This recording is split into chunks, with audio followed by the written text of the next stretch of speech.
Hi, and welcome to my presentation on the reproductive system. So the basic function of the reproductive system, of course, is for sexual reproduction to produce more people. Of course, the structure is also going to be different between men and women. So we'll go through each gender separately, but you still have some similarities between both sexes. So both sexes have gonads in their reproductive system. The gonads are going to be testes for men, and women have ovaries.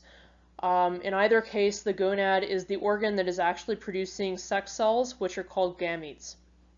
So for men, the testes produce sperm, which is the male sex cell or the male gamete. For women, the ovaries produce eggs, which are the female gamete, and the science name for eggs is ova. The singular is ovum. So the ovaries produce ova. Also, the gonads, in addition to producing sex cells, in both sexes they produce sex hormones. For men, the main hormone is testosterone. For women, the main hormone is estrogen. And both genders will also have accessory reproductive organs, which is basically all of the other organs in the reproductive system that are not gonads. So exactly which organs those are, that's going to be different between men and women. Because there's just different functions that need to be accomplished in addition to creating the sex cells for men and for women. For instance, women need to be able to host basically a developing fetus. First, before we get into the anatomy and function of the reproductive system in men and in women, we'll talk about meiosis, which is the cell division process that's used by gametes to divide. So, first we'll go over meiosis. The two types of cell division for eukaryotic cells are mitosis and meiosis. You probably went over this in general biology, but you might not remember it, so we'll go over it again. Well, we won't really go over mitosis, but we'll go over meiosis. But just a basic rundown. Most of the cells in your body are considered somatic cells, just regular body cells. They divide by mitosis. But the cells that give rise to your gametes are not regular cells, and they're going to divide by meiosis. So the regular body cells you have are all diploid, which means for every chromosome they have two different versions of it for 46 chromosomes total. The gametes, though, are haploid, which means they only have one version of every chromosome, so just 23 chromosomes. And that's important because when you have a sperm fertilize an egg, the sperm needs to have 23 chromosomes, and the egg or the ovum has 23 chromosomes, and when you put them together you get 46, the number that you're supposed to have in every regular body cell. So if you had the gametes being diploid like the other cells in your body, then when a sperm meets an egg, you would end up with too many chromosomes, like a lot too many chromosomes, double the amount that you're supposed to have. Oh, and I should mention, when the ovum and the sperm fuse together during the fertilization process, that creates something that could be called a fertilized egg or a fertilized ovum, but you could also just call it a zygote. So a zygote is the result of an ovum fusing with a sperm, and a zygote is diploid with 46 chromosomes, half from the ovum, half from the sperm.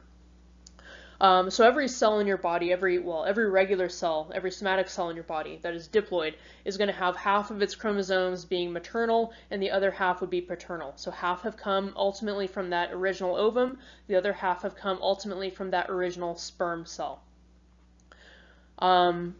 The two different versions for each chromosome that you have are called homologous chromosomes or homologous chromosomes. And let's see, that is shown in this top figure here. So this is a somatic cell. It's a diploid cell. In purple, you have the paternal chromosomes that came ultimately from the sperm. And in blue, you have the maternal chromosomes that came ultimately from the ovum. And we're only showing 4 different chromosomes here, just for simplicity. The full cell would actually have 46. But these two smaller chromosomes, those are both different versions of the same chromosome, so those are homologous chromosomes. one from the mother, one from the father. And then these bigger chromosomes are also homologous chromosomes. They're two different versions of the same chromosome. So all the chromosomes in a somatic cell are in a homologous pair with another chromosome that is, another version of the same chromosome. On each of those different chromosomes that's in the homologous pair, you're going to have the same genes on each one, but you can have different alleles for each of those genes. And an allele is just a version of a gene. So for instance, in the bottom figure here, this is showing a pair of homologous chromosomes in a fruit fly, which is Drosophila. So since these are homologous chromosomes, they have the same genes on them. And right at this location, on each chromosome, you have the gene for eye color.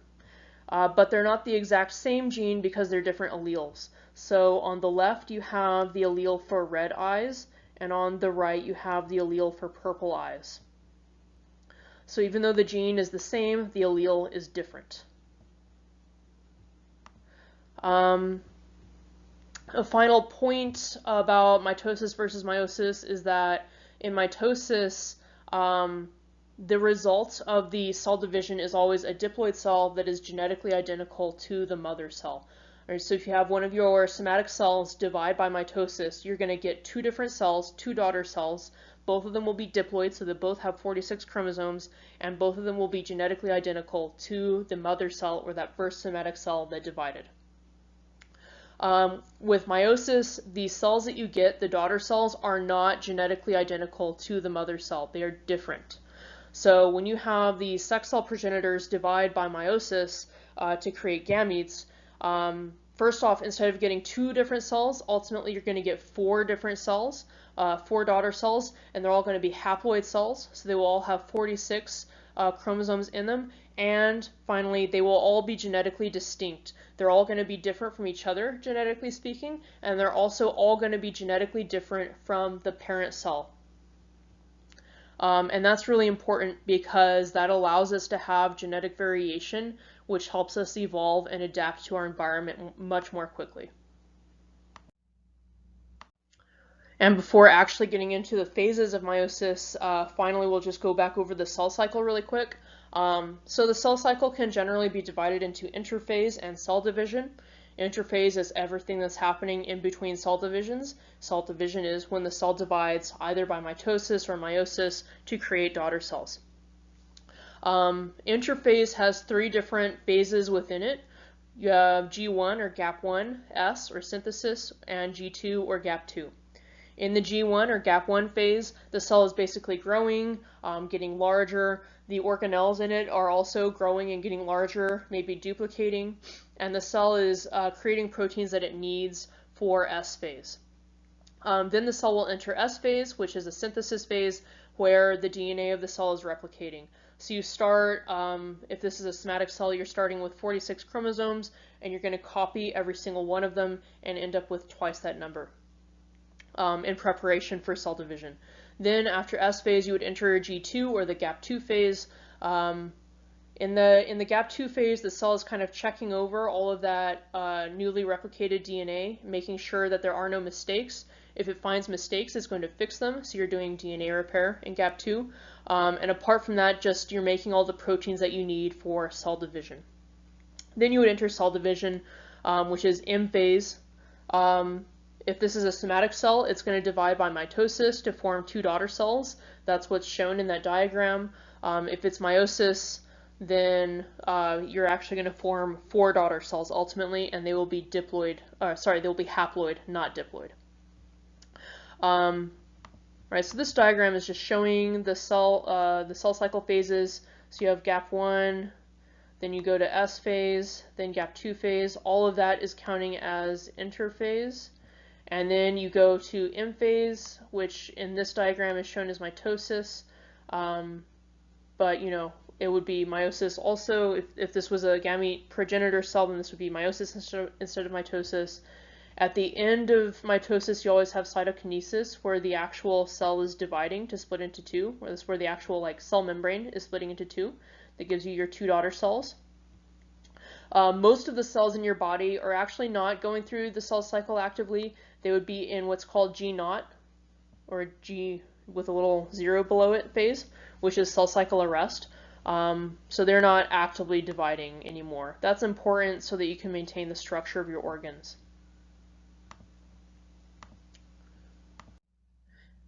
And so now for meiosis. Meiosis comes in two different stages, Meiosis I and Meiosis II.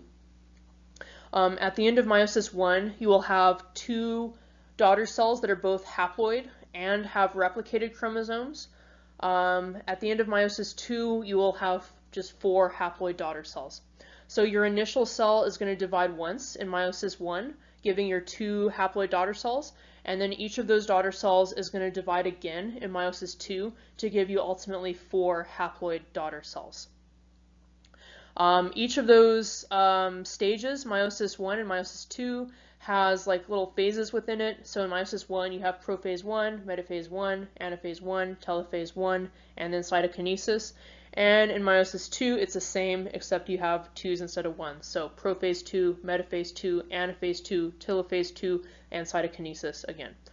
So we'll go through each of these phases individually. But first, let's just go over this diagram. So here's your initial gamete progenitor cell, the cell that's going to ultimately be dividing to create your haploid daughter cells. This would be a cell that has, this is a diploid cell, this gamete progenitor cell, which means it's going to have ultimately 46 chromosomes in it, but those chromosomes are all replicated. Right, because the cell has already been through S phase, it's already replicated all of its DNA, which means that each chromosome has an exact copy of it, which is the replicated chromosome. So instead of having 46, you actually kind of have 92, but you kind of still call it 46 because the replicated chromosome is still attached to the original chromosome. It gets a little complicated. You actually don't need to know like the details of those numbers or anything. I'm not going to get into that really too much, but what we're looking at here in this gamete cell is a homologous pair of replicated chromosomes. So in the red, maybe you have the paternal chromosome. In blue, maybe that's the maternal chromosome. And they're replicated. So just one of these little sticks would be one chromosome, that's the original chromosome, and then it's replicated so you have 2 sticks. So for the maternal, here's your first stick, that's the original chromosome, and then after S phase, when you replicated it, now you have another copy of it, so that's the second stick. So that is a homologous pair of replicated chromosomes. Then the cell is going to go through meiosis I. At the end of meiosis I, you'll have these 2 daughter cells. These are haploid cells. So instead of having, both copies of that homologous pair, they have only one or the other member of the pair.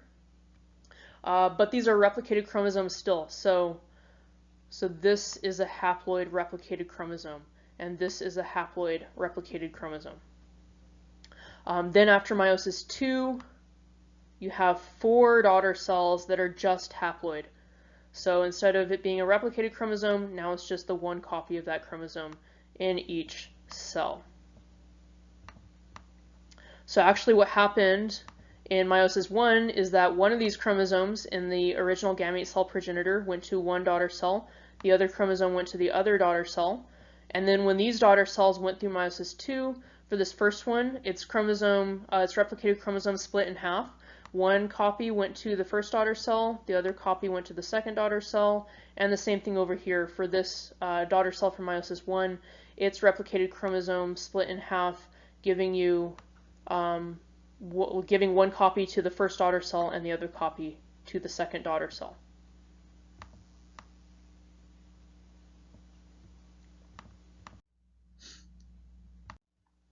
So in prophase I, which is the first stage or phase of meiosis I, you're going to have several things happening. So the chromosomes are going to condense. They are already replicated because this cell has already gone through S phase. And they're going to condense, which just means that they get really compact and they end up, being in that characteristic shape that you can actually see, in a microscope. So they form these characteristic shapes. Also, you have the nuclear envelope dissolving, so the membrane that's separating the nucleus from the rest of the cell is going to dissolve. Also, you have the spindle fibers and the centrioles forming. The spindle fibers are just protein fibers that are used to organize cell division. The centrioles are also protein fibers used to organize cell division. The spindle fibers are actually going to end up attaching to the chromosomes themselves and making sure that they move correctly during cell division. And the centrioles are going to move to either side of the cell and the chromosomes will be drawn to one centriole or the other. So in this diagram of Prophase I here, in early Prophase I, it would look maybe kind of like this. On one side of the cell, your centrioles are starting to form, the spindle fibers are starting to form, the chromosomes are condensing also. These condensed chromosomes that are in homologous pairs are going to actually attach to each other physically to form structures called tetrads. So over here, the little ones are forming one tetrad, and then the big ones are forming a different tetrad. So each of these is homologous pairs of replicated chromosomes that are physically attached to each other to form the tetrad. Then if you go into late Prophase I, now you can see the nuclear envelope is dissolving, the centrioles are moving to opposite sides of the cell, the spindle fibers are stretching between them, and you can see that crossing over is occurring with the chromosomes. So in crossing over, that's something that can happen with the tetrads. That's where parts of the chromosome that are right next to each other, if it's a homologous chromosome, they can actually just be exchanged. So you can see the little limb of these chromosomes crossing over each other to make like an X, and where they cross, you're just going to make a cut, and what was on the blue chromosome will transfer to the purple chromosome, what was on the purple chromosome will transfer to the blue chromosome. So crossing over is really important because it means that the offspring can have not just a chromosome from the mother or from the father, like not just a paternal or maternal chromosome, but they can have a chromosome that's actually got parts from both parents. So this is increasing the genetic diversity of the potential offspring. Then in metaphase I, the tetrads are all going to line up at the center of the cell. The spindle fibers are going to help them line up correctly. And you can see in this diagram that after crossing over, a little chunk of the maternal chromosome is on the paternal chromosome. The same little chunk of the paternal chromosome is on the maternal chromosome. The same thing has happened for our other homologous pair or our other tetrad. So this would have happened to all of the tetrads at random. Crossing over is just a completely random process. And I guess the final thing to note about metaphase is that when those tetrads are lining up, they can be pointing either direction.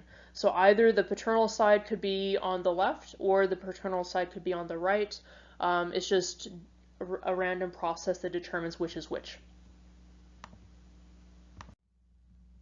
Then you go to anaphase I. In anaphase I, the tetrads will come apart.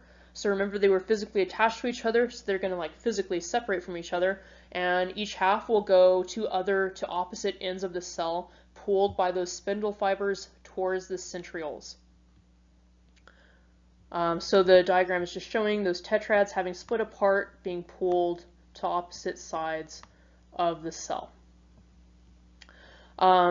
Because these chromosomes were oriented at random, so that the paternal chromosome could be facing either way, just at random, now you have independent assortment when they actually separate and go to opposite sides of the cell, which means each side of the cell is going to get a random combination of chromosomes that are maternal and chromosomes that are paternal. It just depends on how those tetrads had been oriented during metaphase I, which is random.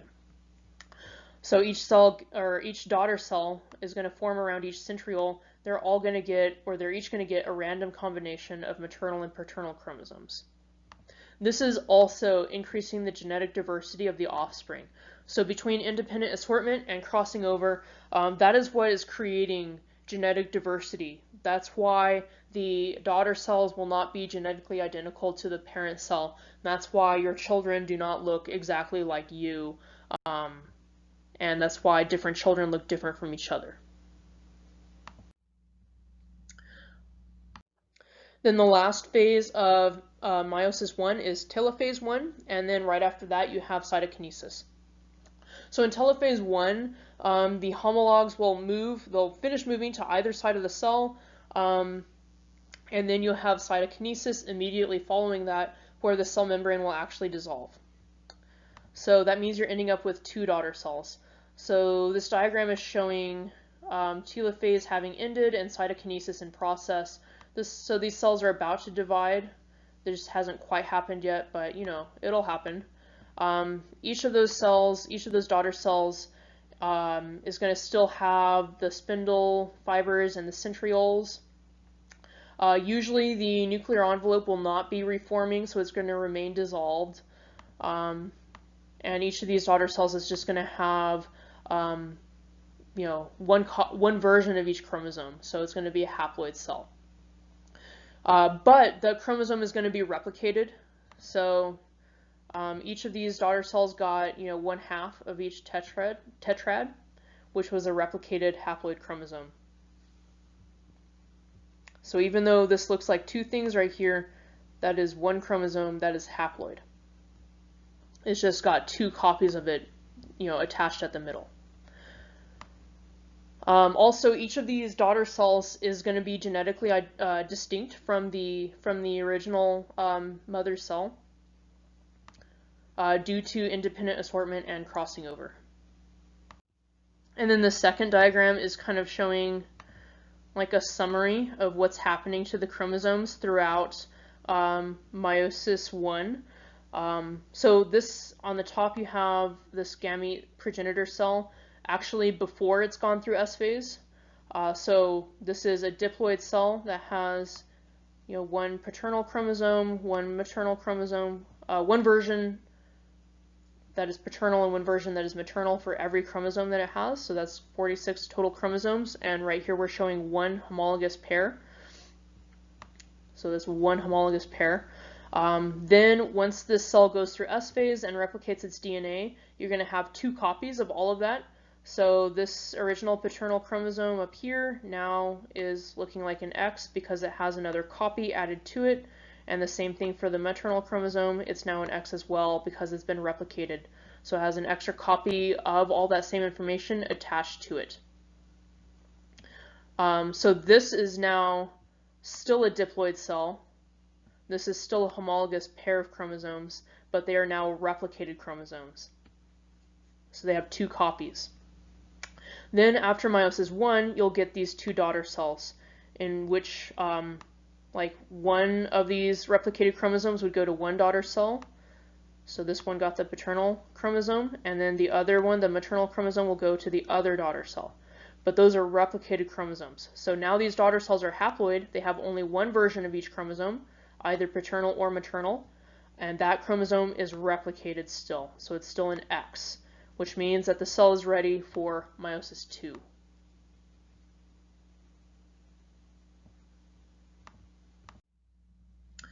So the first stage of Meiosis II is Prophase II. If the spindle apparatus had degraded after Telophase I, it would reform in Prophase II. The chromosomes would still remain condensed. If the nuclear envelope had reformed in Telophase I, then it's going to dissolve again in Prophase II. So basically the cell is just preparing for cell division again, for the second round of cell division in Meiosis II.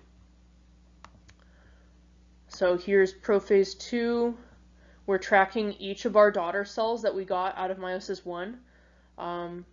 And you can see the nuclear envelope is still dissolved, the spindle fibers are here, the chromosomes still condensed.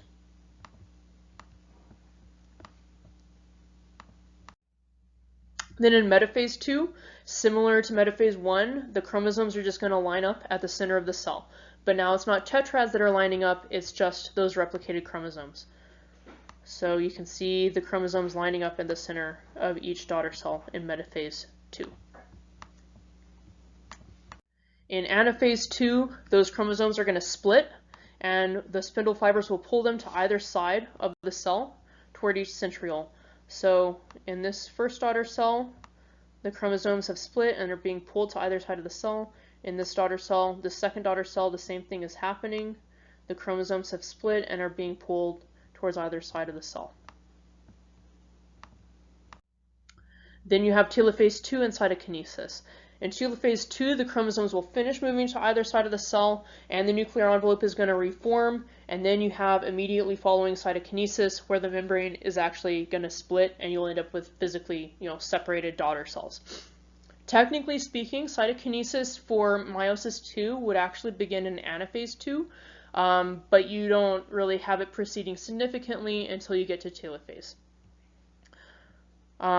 So here in telophase, you have your nuclear envelope reforming, and cytokinesis will occur, so at the end you have a complete nuclear envelope in each of these daughter cells, and they are, of course, separate cells. They are haploid cells with one copy of every chromosome at random from the, I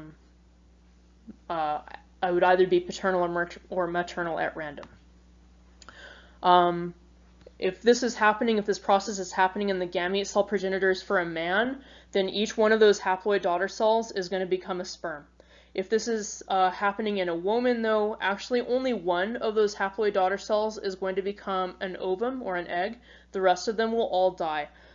Basically, the rest of them will end up being super small, and all the resources that those 3 really small cells didn't get, the one cell that's going to be an ovum, it got all those resources, so it's a real big cell, and it lives and the rest all die. So first we'll cover the anatomy and physiology of the male reproductive system, and then we'll do the same for the female.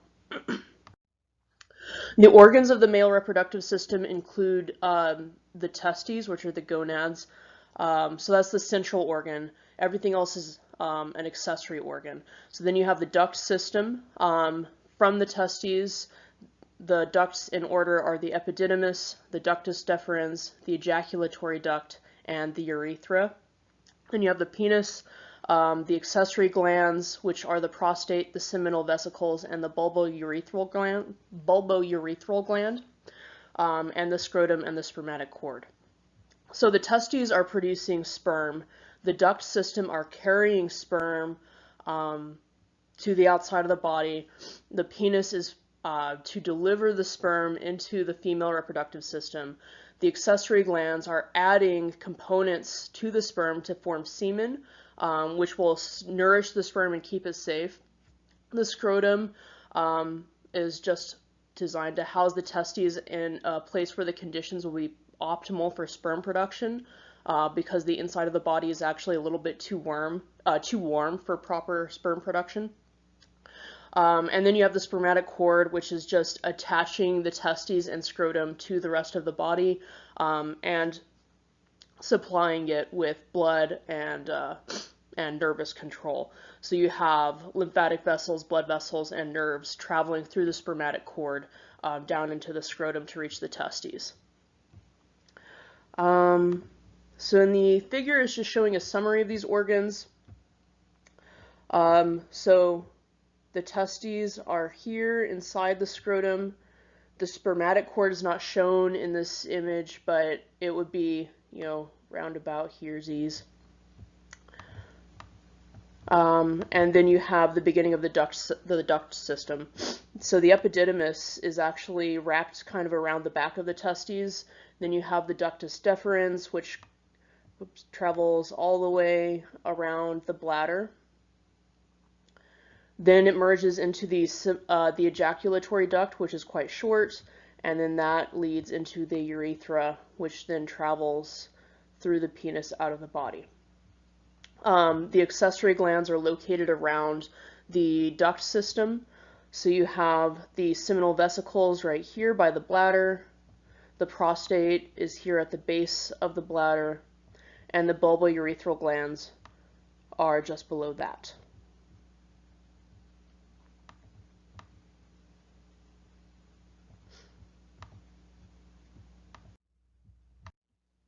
So we'll talk about each of these organs, starting with the testes, whose jobs are to produce sperm and testosterone. The testes are located outside the main body cavities, housed by the scrotum.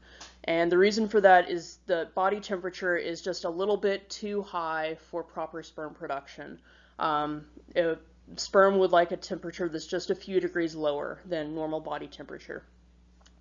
So in the scrotum, you can achieve that. And the temperature of the scrotum has to be tightly regulated. You can't allow it to go up or down by even a few degrees without having negative impacts on sperm production. So, of course, since the scrotum is outside the body cavities, it's more vulnerable to environmental temperature fluctuations. So the temperature of the scrotum is being precisely controlled by two main mechanisms. First, the body can control how much blood flows into the scrotum. More blood flow would mean more heat delivered to the scrotum.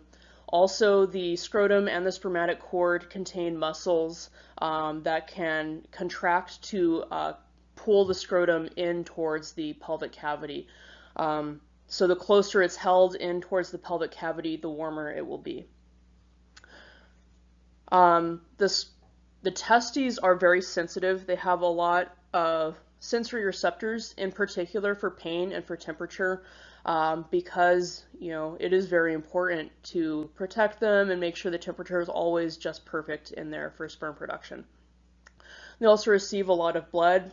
Sperm production requires a lot of nutrients, and they have nerves for the sympathetic and parasympathetic nervous system to control the process of spermatogenesis,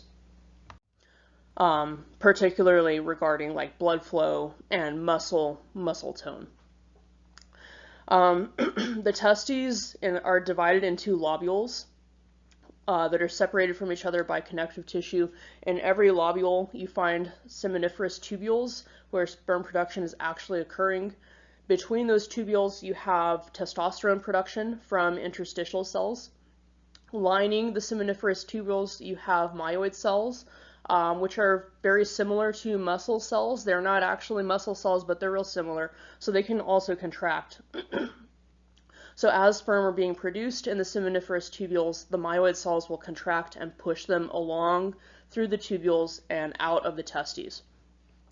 As the sperm are leaving the seminiferous tubules, they first go into straight tubules, then they enter the ret testis tubule network, and then they go into the efferent ductules, and then they finally enter the epididymis, which is the first part of the duct system. So this diagram is showing a lot of that anatomy. So you have the testes here. These are the seminiferous tubules in the lobules. These are the straight tubules, then the ret testis tubule network, then the efferent ductules, and then the epididymis. Then if you zoom in on a seminiferous tubule, like in this figure here, you can see the interstitial cells around it that are producing testosterone, and you can see the myoid cells that line it that contract to push sperm out. The rest of the cells in here are more directly involved with sperm production, and here you have sperm that are being produced that aren't mature yet. So these are what would be pushed along the duct system or into the duct system by the myoid cells.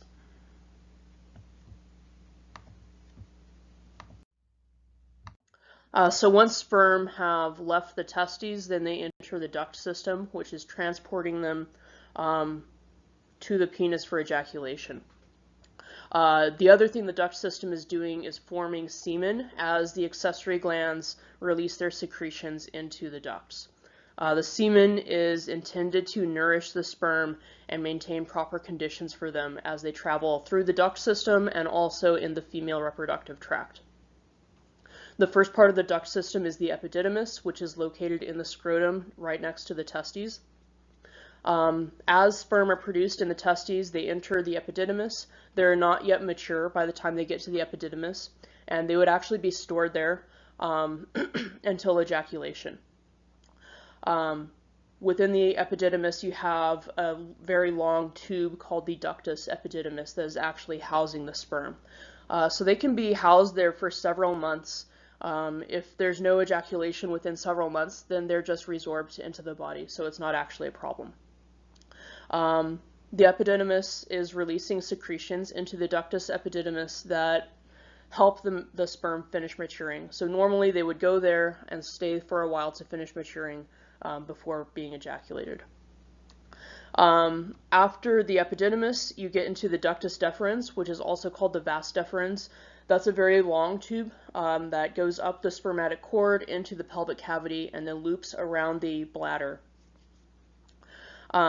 The ductus deferens will also store sperm, so you can also store sperm there for several months, and if there's no ejaculation within that time period, then they'll just be reabsorbed. And the ductus deferens is more muscular than the epididymis, so it has a layer of smooth muscle in its wall that will contract to push sperm along the tube during ejaculation. So in the images here you have the ductus epididymis, this long coiled tube, and then the ductus deferens actually travels down into the spermatic cord, so it begins about right here and travels, then it would travel up around the bladder. At the end of it, it widens out into a region called the ampulla of the ductus deferens, and then it merges into the next tube of the duct system, which is the ejaculatory duct. All right, so after sperm passes through the ductus deferens, then it enters the ejaculatory duct, which is very short, and it's located just right by the bladder. So the ejaculatory duct is basically just connecting the ductus deferens to the urethra, so it's really short. It also travels through the prostate gland, and you have the seminal vesicle glands emptying into the ejaculatory duct. So that is where semen is first being formed as the secretions of the seminal vesicles enter the ejaculatory duct. Then once sperm travel through the ejaculatory duct, they would enter the urethra. There's 3 sections of the urethra. First, where it's traveling through the prostate is called the prostatic urethra. After that, it travels through the external urethral sphincter. That section is called the membranous urethra, and finally it travels through the penis. That part is called the spongy urethra. So the ejaculatory duct and the urethra both would not be storing sperm, so they would only have sperm in them if it's during ejaculation. So both of them are just carrying sperm to the outside for ejaculation. The walls of the urethra are muscular, so similar to the vas deferens, they have muscles lining them that will contract for ejaculation. They're also lined with urethral glands that produce mucus, which just helps sperm travel through the urethra by reducing friction. And you also have the prostate and the bulbourethral glands emptying into the urethra to finish creating the semen. So in the diagram here, it's showing those ducts. So the ejaculatory duct is very short, is just right here at the base of the ductus deferens. Then you have in kind of blue-green the seminal vesicles, which empty into the ejaculatory duct. And then you have the urethra. First you have the prostatic urethra, right, where it travels through the prostate. Then just below that you have the membranous urethra, where the urethra is passing through the external urethral sphincter. And then you have the spongy urethra, which travels along the length of the penis. You also have the prostate itself emptying into the urethra and the bulbourethral glands that also empty into the urethra.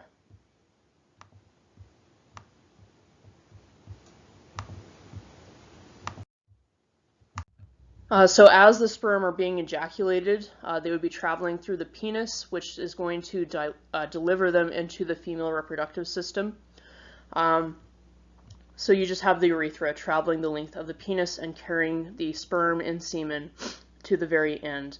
At the end of the penis, you have the glans penis, which is an enlargement that has the external urethral orifice where you would actually be ejaculating from. The glans is covered by the prepuce, which is the foreskin. It's just a flap of loose skin that covers it.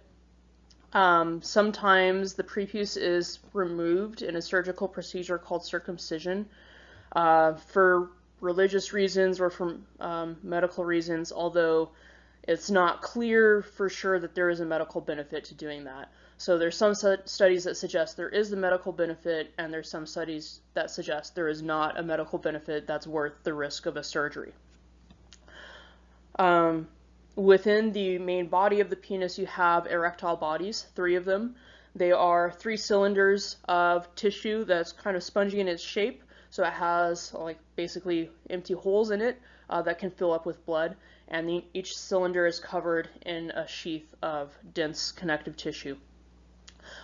So they're called erectile bodies because when they fill with blood, they become very stiff and erect. On top, you have 2 of them called the corpus cavernosa.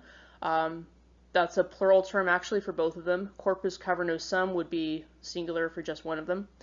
On the bottom of the penis, you have the corpus spongiosum, which is another erectile body. Of course, the penis has a large blood supply since it needs to be able to fill with blood. It also has a lot of sensory receptors, especially for somatosensation, which is just touch, and for temperature. And it has a lot of nerves entering it for the SNS and PNS systems. Then in the diagram here, you can see some of the structures. So the glans is the enlargement at the tip of the penis, and you have the external urethral orifice as the tiny opening right there. Then you have the corpus cavernosa on either side. This is a view from the back. So the corpus cavernosa are actually on the front, so we're seeing them from behind here. Then in the middle, you have the corpus spongiosum. And the urethra is actually traveling through it. So it's the blue area on either side of the urethra, but it would actually be surrounding the urethra.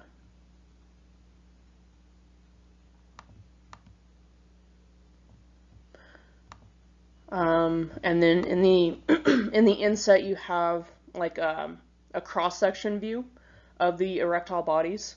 So you can see the corpus cavernosa on top and the corpus spongiosum on the bottom with the spongy urethra traveling through it.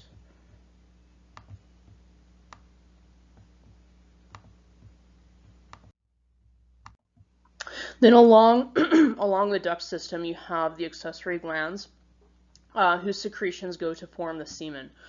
So first you have the seminal vesicles that empty into the ejaculatory duct. Their secretion is called seminal fluid. Over half the volume of semen is just seminal fluid. So seminal fluid is containing fructose as a nutrient source for the sperm to eat. Also has prostaglandins that encourage or promote muscle contractions for ejaculation. It also has coagulating proteins. So once the semen has been ejaculated into the female reproductive tract, those coagulating proteins are supposed to make the semen form a clot, just to keep it there so it doesn't fall out. Also, the seminal fluid is alkaline, so it has a high pH, and that is because the sperm need a neutral pH, but the environments they're going to travel through are acidic and have a low pH. So the urethra itself is actually a bit acidic because of urine that travels through it, and the vagina, of course, is acidic because of lactobacillus bacteria that live there. So if the sperm were just exposed to those acidic environments, a lot of them would die. So a lot of the secretions that go to form semen are actually alkaline to make sure that the sperm are never exposed to a low pH. So the high pH of the seminal fluid should kind of balance out with the lower pH of the urethra and vagina to create a neutral pH. Then you have the prostate that secretes prostatic secretions into the urethra where it passes through the prostate, so the prostatic urethra. These prostatic secretions are forming another quarter of the volume of semen roughly, and they are also alkaline, just like the seminal fluid. They have citrate, which, like fructose is serving as a nutrient source for the sperm. They also have enzymes that are designed to dissolve the clot. So first, when the semen enter the female reproductive tract, they need to clot to stay there, but then they're going to need to move further into the reproductive tract. So the enzymes of the prostate from the prostatic secretions will dissolve that clot after a little bit of time has passed, so that the sperm can move further into the reproductive tract. Also, the prostatic secretions have antimicrobial chemicals to protect the female reproductive tract from infection. Then finally, you have the bulbourethral glands, which secrete something called Cowper's fluid, but it's more colloquially known colloquially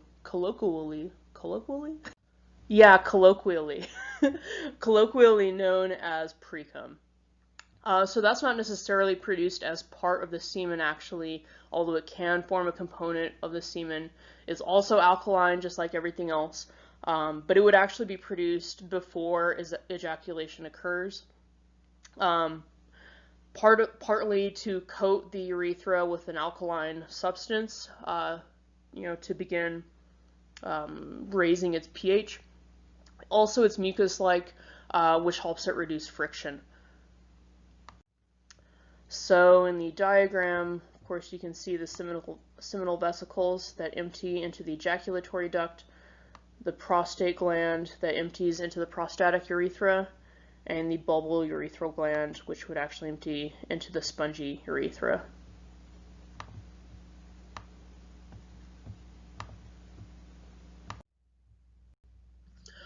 So that's the basic anatomy of the male reproductive system. Now we'll go over some elements of its physiology. So first we'll cover spermatogenesis, which is the process of producing sperm. Spermatogenesis occurs in the seminiferous tubules of the testes. In those tubules you have stem cells called spermatogonia that are forming the sperm. So actually most of these spermatogonia would be dividing by mitosis in order to make more spermatogonia. Then some of those spermatogonia will differentiate to form primary spermatocytes. Primary spermatocytes are actually going to divide by meiosis to make sperm, but they actually will form an immature type of sperm called a spermatid, and then the spermatids need to mature into full sperm. So primary spermatocytes are going to go through meiosis I to form two daughter cells. Those two cells are actually called secondary spermatocytes, and they will enter meiosis II to form a total of 4 daughter cells, which are the spermatids, which are immature sperm. Then the spermatids need to finish maturing into sperm in a process called spermiogenesis. So spermatogenesis is the overall production of sperm. Part of spermatogenesis is spermiogenesis, which is the maturation of a spermatid into a full sperm. So in addition to the spermatogonia in the seminiferous tubules, you have another cell type in there also, which are the sustentacular cells. Basically, they're there for support, all different types of support. So first, they provide structural support to the spermatogonia. They also form a barrier between the testes and the blood, so that white blood cells will not be able to, so that white blood cells will not be exposed to the sperm or the spermatids. Since the spermatids and the sperm are genetically distinct from their parent cells, it's possible that they could have antigens that the rest of the body doesn't have. So then if the white blood cells were to be exposed to those spermatids or sperm, you might have activation of the immune system where some of these antigens on the spermatids or the sperm are recognized as a foreign antigen. Then you would have the immune system attacking the testes, which would be disastrous for reproduction and for the continuation of the species. So that's the reason why you have a barrier between the testes and the blood, which is formed by the sustentacular cell. So that's really essential that that be there. They're also providing nutrients. So since the spermatogonia and the spermatocytes and the spermatids don't have any direct contact with the blood, they don't have any direct contact with the nutrients in the blood either. So those have to be transported and provided to them by the sustentacular cells. Then finally, the sustentacular cells are releasing substances to regulate spermatogenesis and stimulate cell division amongst the spermatogonia.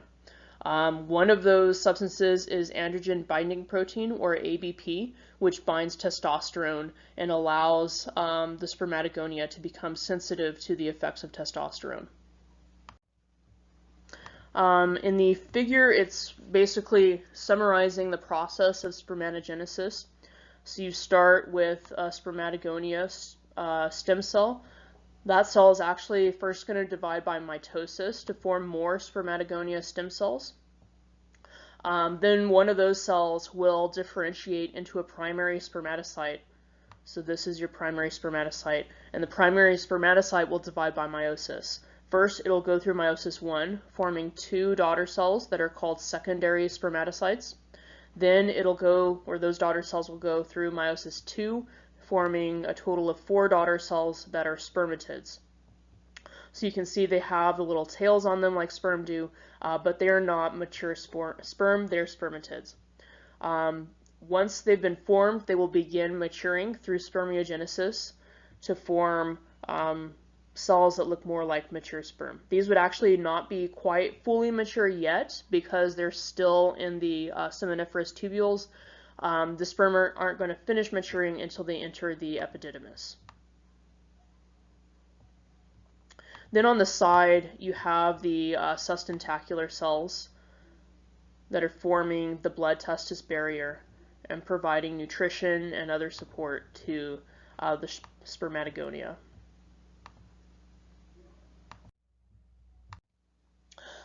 So in spermiogenesis, which is the process in which the spermatids mature to proper sperm, you have 3 major things that are going to happen to those spermatids. First, they're going to lose most of the cytoplasm that they have to become much smaller. Next, they're going to gain a structure called an acrosome, which is used to fuse the sperm with the ovum or the egg. And lastly, they're going to gain a flagellum. Once they are mature sperm will have 3 different regions: the head, the midpiece, and the tail. In the head, you have the nucleus that's surrounded by the acrosome, and that's basically it. There's very little cytoplasm in there. Then you have the midpiece. The flagellum's base is actually within the midpiece, and so then you have like that first part of the flagellum being lined with mitochondria on all sides, and that forms the midpiece. Then the tail is just the rest of the flagellum. So wherever the mitochondria end, that's where the midpiece ends and the tail begins. So you can see a summary of this process in this figure. So when the spermatids are first formed, they actually don't have flagella at all. They look more like regular cells. They do have a tiny little green membrane enclosed structure here by the nucleus, which is the very beginnings of an acrosome. So as they mature, the cytoplasm is going to be ejected bit by bit, and that acrosome is going to get bigger and bigger until it's covering the whole nucleus at the end. When you have a mature sperm, it'll actually be covering the entire nucleus. In addition to that, you have mitochondria forming. So the mitochondria are going to be kind of dividing more frequently than they would in an ordinary cell, so you make quite a lot of mitochondria. And those mitochondria will start lining up along the flagellum, which the flagellum is also, of course, growing longer and longer throughout this process until it reaches its full length. The cytoplasm is continuing to be lost. First, you lose it around the nucleus, and you still have a little bit left at the base of the flagellum, but as the process continues, that little bit of cytoplasm is lost also, so that in your final mature sperm, there's almost no cytoplasm at all. You have the head that has a nucleus surrounded entirely by the acrosome. Then you have basically the flagella coming off of that. The base of the flagella has mitochondria on either side of it, and that forms the midpiece. And then after the mitochondria end, you get into the tail region. So most of this process is going to occur in the testes, in the seminiferous tubules, but it won't quite finish until the sperm get into the epididymis. Once the sperm are actually fully matured in the epididymis, they actually are not going to be motile yet, which means that the flagella that they have will not be beating and moving them around. They actually will not be fully motile until they're ejaculated. So the primary way that the body controls spermatogenesis is using hormones, particularly testosterone. So testosterone is secreted by the testes, but its secretion is regulated by other hormones from the pituitary and the hypothalamus. So that you have the hypothalamus releasing a hormone that stimulates the pituitary to release a hormone, and then that hormone from the pituitary stimulates testosterone release from the testes. So this is called the hypothalamic pituitary gonadal axis, or the HPG axis, because I guess you just have this axis of control from the hypothalamus to the pituitary through the gonads, which in men are testes, and so anytime you activate that hormone from the hypothalamus, you're going to be activating the pituitary hormones and the gonadal hormones as well, and you'll be activating reproductive functions. So the hormone that's released by the hypothalamus is GnRH. That stands for gonadotropin releasing hormone. So that's going to travel to the anterior pituitary and stimulate the release of actually two hormones from the anterior pituitary, FSH and LH. FSH is follicle stimulating hormone and LH is luteinizing hormone. Both of those are actually the gonadotropins. So gonadotropin releasing hormone from the hypothalamus releases the gonadotropin hormones from the anterior pituitary. FSH and LH are called gonadotropin hormones because they stimulate the gonads to make hormones, which would be testosterone. So it's actually just LH, or luteinizing hormone, that is directly stimulating the release of testosterone from the testes. So the target of LH is the interstitial cells that are found between the seminiferous tubules of the testes. Those are the cells that produce testosterone. So actually you don't need FSH to make testosterone, you only need LH. But you do need FSH for testosterone to stimulate spermatogenesis correctly. So the FSH, or the follicle stimulating hormone, is targeting the sustentacular cells of the seminiferous tubules and causing them to release their substances that regulate spermatogenesis, in particular ABP, or androgen binding protein. Then androgen binding protein will bind testosterone and make sure that it becomes concentrated in the seminiferous tubules. Then once testosterone is at a high concentration in the seminiferous tubules, it will stimulate spermatogenesis by targeting both the spermatogonia and the sustentacular cells, causing the spermatogonia to divide and increasing the rate at which sustentacular cells are releasing their secretions. Testosterone would actually be also targeting all the other cells in the body as well, basically all of them, and causing male secondary sexual characteristics to develop, which would be kind of just the things that look different about a man versus a woman, so like increased muscle mass, increased body hair, stuff like that. So you have GnRH coming from the hypothalamus that increases FSH and LH release from the anterior pituitary. LH causes testosterone release from interstitial cells in the testes. FSH causes ABP release from the sustentacular cells of the testes. And then ABP will allow testosterone to accumulate to a high concentration in the seminiferous tubules for spermatogenesis. So if you just had LH but you didn't have FSH, you would still get the male secondary sexual characteristics, but you wouldn't have spermatogenesis because testosterone will not reach a high enough concentration in the seminiferous tubules to stimulate spermatogenesis without FSH and ABP. Then as the levels of testosterone rise in the body, it's going to have negative feedback onto the hypothalamic pituitary gonadal axis, or the HPG axis. So testosterone will go to the hypothalamus and prevent the release or inhibit the release of GnRH, and it also will go to the anterior pituitary and inhibit the release of LH and FSH, which means that when you turn the system on, you first are making GnRH, then you make FSH and LH, then you make testosterone. When testosterone gets high, then you have negative feedback kick in, so you stop making GnRH, you stop making FSH and LH, and you make less testosterone. In this way, the body is making sure that the levels of testosterone are always kind of constant and are at an appropriate level, not too low, not too high. The diagram is summarizing the HPG axis. So at the top you have the hypothalamus, which releases GnRH. Then you have the anterior pituitary, so GnRH will travel to the anterior pituitary and stimulate the release of FSH and LH, which will travel to the testes. LH is going to travel to the interstitial cells of the testes and cause the release of testosterone. FSH will travel to the sustentacular cells of the testes and cause the release of ABP, androgen binding protein. And there's testosterone being released from the interstitial cells.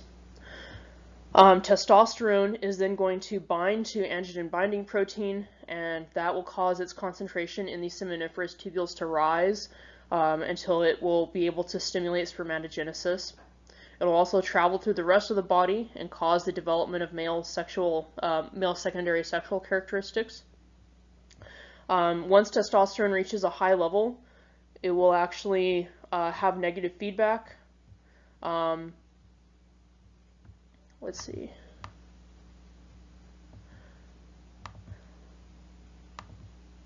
Okay, so once testosterone gets to a high level, well, I guess first you have GnRH, then GnRH causes the release of FSH and LH, then LH causes the release of testosterone, testosterone reaches a high level, and then you have negative feedback, where testosterone is going to block the release of GnRH from the hypothalamus and is going to block the release of FSH and LH from the anterior pituitary. When that happens, testosterone production is going to go down. Once the testosterone levels drop a bit, you will have no more negative feedback, and then GnRH levels will rise, FSH and LH levels will rise, testosterone production will rise again until it gets high enough that you have negative feedback kicking in again, so on and so forth. So of course this system is not active in childhood, which means the testes are not actively producing testosterone or sperm during childhood. The reason for that is that you actually have very small amounts of testosterone that are produced during childhood, and the hypothalamus in a child is super sensitive to negative feedback from testosterone. So even these really small levels of testosterone that are produced are enough to negatively feedback onto the hypothalamus and prevent the release of GnRH. So essentially the HPG axis is inactivated during childhood by just small amounts of testosterone, causing negative feedback. Then when a child hits puberty, the hypothalamus will suddenly become much less sensitive to the effects of testosterone, and that small amount of testosterone that was produced is no longer enough to keep it inhibited. So once the hypothalamus loses its sensitivity to testosterone and loses the inhibition from testosterone, then the HPG axis will activate. The hypothalamus will begin producing GnRH. That will trigger the anterior pituitary to produce FSH and LH. The FSH and the LH will trigger the production of testosterone and androgen binding protein, and that's going to cause the beginning of spermatogenesis. And then testosterone rising throughout the body will cause the development of secondary sexual characteristics, which include stuff like hair growth, more hair growth, hair in more places. The sebum secretions in the skin will increase, so the skin becomes oilier, the vocal cords get thicker, the bones and the muscles will get bigger, and other stuff as well. So then once you've gone through puberty, the HPG axis will be active throughout basically the bulk of the rest of a man's life. And you'll have constant spermatogenesis going on, constant testosterone production in the testes. But once men get to about the age of 50, then the system begins to kind of age and gradually shut down in what's called the male climacteric or andropause. So you've probably heard of menopause in women, where their reproductive system shuts down. Men have a similar thing, andropause or the male climacteric. It's not, I guess, as commonly known about because it's not so dramatic. It's not a sudden loss of function, it's a gradual loss of function. Because it's so gradual, actually not everybody will notice symptoms of their andropause. Some people may go through it without noticing any changes at all. But as you age past 50, gradually the number of cells in the testes will be reduced. The amount of secretions the testes are making will be reduced as well. One of those secretions is testosterone, so the testosterone levels will gradually go down and down. Then having less testosterone may cause symptoms. Once the testosterone gets to a low enough level, then it won't be enough to stimulate spermatogenesis anymore, and spermatogenesis will halt. That doesn't necessarily happen in everybody, though. It just depends on how quickly you lose testosterone. Then in the rest of the body, losing testosterone can reduce the amount of muscle that you have. It can reduce the bone density, so the bones may lose calcium. It can also affect the brain and cause mood swings or mood changes. Some of these effects would also happen in menopause, but in men, when they lose bone density in andropause, it's usually not enough to actually cause like osteoporosis or a disease. In women, it's much more common for that to lead to osteoporosis. It can still happen to men as well, it's just not as common. Out of all these possible symptoms, actually the most common one is an enlarging prostate gland. That's the one most common to be noticed, because if the prostate gets too big, then it'll end up squeezing the prostatic urethra, and that can make it hard to urinate. So you're gonna notice that for sure if it happens. Okay, so that brings us to the female reproductive system, and we'll begin with its anatomy. So the organs of the female reproductive system include the ovaries, which are the gonads or the central organ of the female reproductive system. The other organs are all accessory organs, and they would include the uterine tubes, the uterus, the vagina, the external genitalia, and the mammary glands. And the external genitalia include the mons pubis, the labia majora, the labia minora, the clitoris, and the vestibule. So the ovaries are for producing estrogen, the female sex hormone, and ova or eggs. The uterine tubes are basically to carry the eggs or the ova to the uterus if they become fertilized. The uterus is where a fertilized egg would develop into an embryo and then a fetus. The vagina receives the semen during intercourse, and it allows the fetus to pass during childbirth. The external genitalia play roles in intercourse, and the mammary glands produce milk for an infant to nourish the infant. So the figures are showing the structures of the female reproductive system. So starting with the top image, you have the uterus here. This is a center cut, so the ovaries are off to the side, but you can see one in the distance here, kind of. So here's a uterine tube and an ovary. And then below the uterus you have the vagina and then the external genitalia. Then the other figure is like a top-down view. So you can see the uterus here, it's nestled just behind the bladder. Then you have the uterine tubes, which travel to the ovaries, and the ovaries are these small little balls here. And then the vagina would be coming down from there. But it's mostly behind the pelvis in that figure.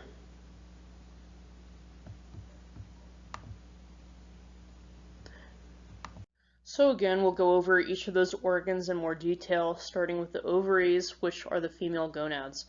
So the ovaries produce ova, or eggs, and they produce a female sex hormone, estrogen. Estrogen actually is 3 different hormones: estradiol, estrone, and estriol. So when we say estrogen, we mean actually all 3 of those hormones at once. In addition to producing estrogen, the ovaries produce other hormones. The most prominent one is progesterone, which is needed to maintain pregnancy. So the ovaries have 2 different sections or regions. They have the cortex and the medulla. The medulla is the innermost part, and the cortex is the outermost part of the ovaries. The medulla has blood vessels and lymphatic vessels that are entering and leaving the ovaries, also nerves. And the cortex has follicles that are developing. Each follicle contains an ovum or an egg. So in the figure here, you can see the ovaries on either side. These kind of red tentacle-looking things are not part of the ovaries. Those are part of the uterine tubes. So the ovaries are just this kind of lumpy, pale ball here, not the red tentacles. Then on the other side, it has a cross-section of an ovary, so you can see the vessels in the medulla, and then around that is the cortex. And you can actually see tiny little circles in there. Those are the follicles that are developing with ova inside of them.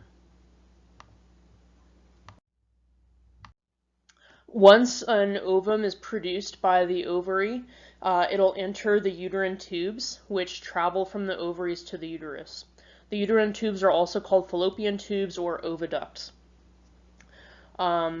So they have multiple parts, and they're kind of like hovering over the ovaries with these little red tentacles.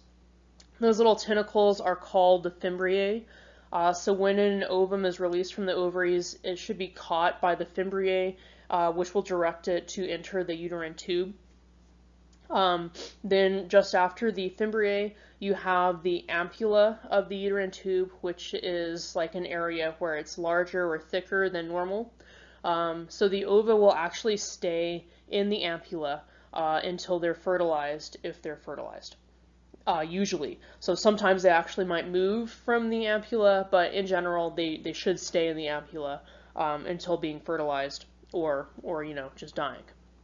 So if the ovum in the ampulla is fertilized by a sperm, then it becomes a zygote and it will travel along the uterine tube into the uterus, and it'll implant on the sides of the uterus to develop into an embryo. If it is not fertilized, then it'll just die. The uterine tubes are lined with muscle to contract and push the fertilized egg along into the uterus. They also have cilia, which also help to push the fertilized eggs into the uterus.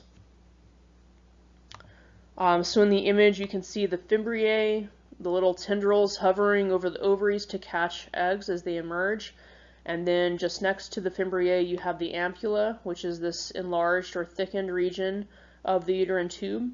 So the ova would stay there in the ampulla in general until being fertilized. If it's fertilized, it will move along the rest of the uterine tube, pushed by the muscle and cilia of the uterine tube into the uterus.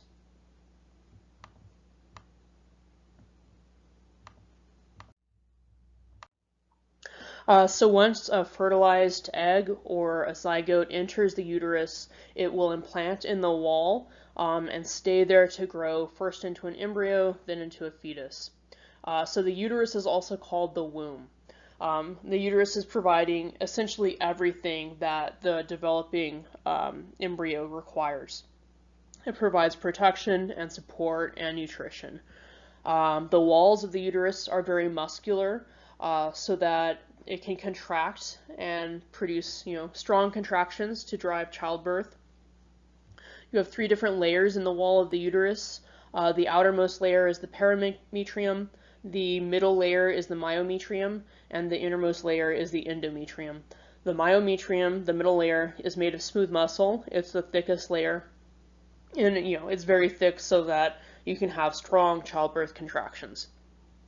Then the endometrium is the layer where the zygote will actually be implanting. So this layer is going to thicken every menstrual cycle. When it's really thickened, then it's ready for a fertilized ova or a fertilized ovum to implant in it. And if that does not occur, then it will slough off the extra thickness of it. I guess those extra layers of cells will just die and slough off during menstruation. And finally, you have 3 different regions of the uterus: the fundus, which is kind of the top of the uterus; the body, which is, the most of the uterus; and then the cervix is the bottom part that leads onto the vagina. So in this image, you can see, you can see the fundus on top of the uterus. Then most of the uterus is the body, and the very bottommost part is the cervix that leads into the vagina. And you can also see the walls of the uterus are very thick myometrium to allow for strong muscle contractions.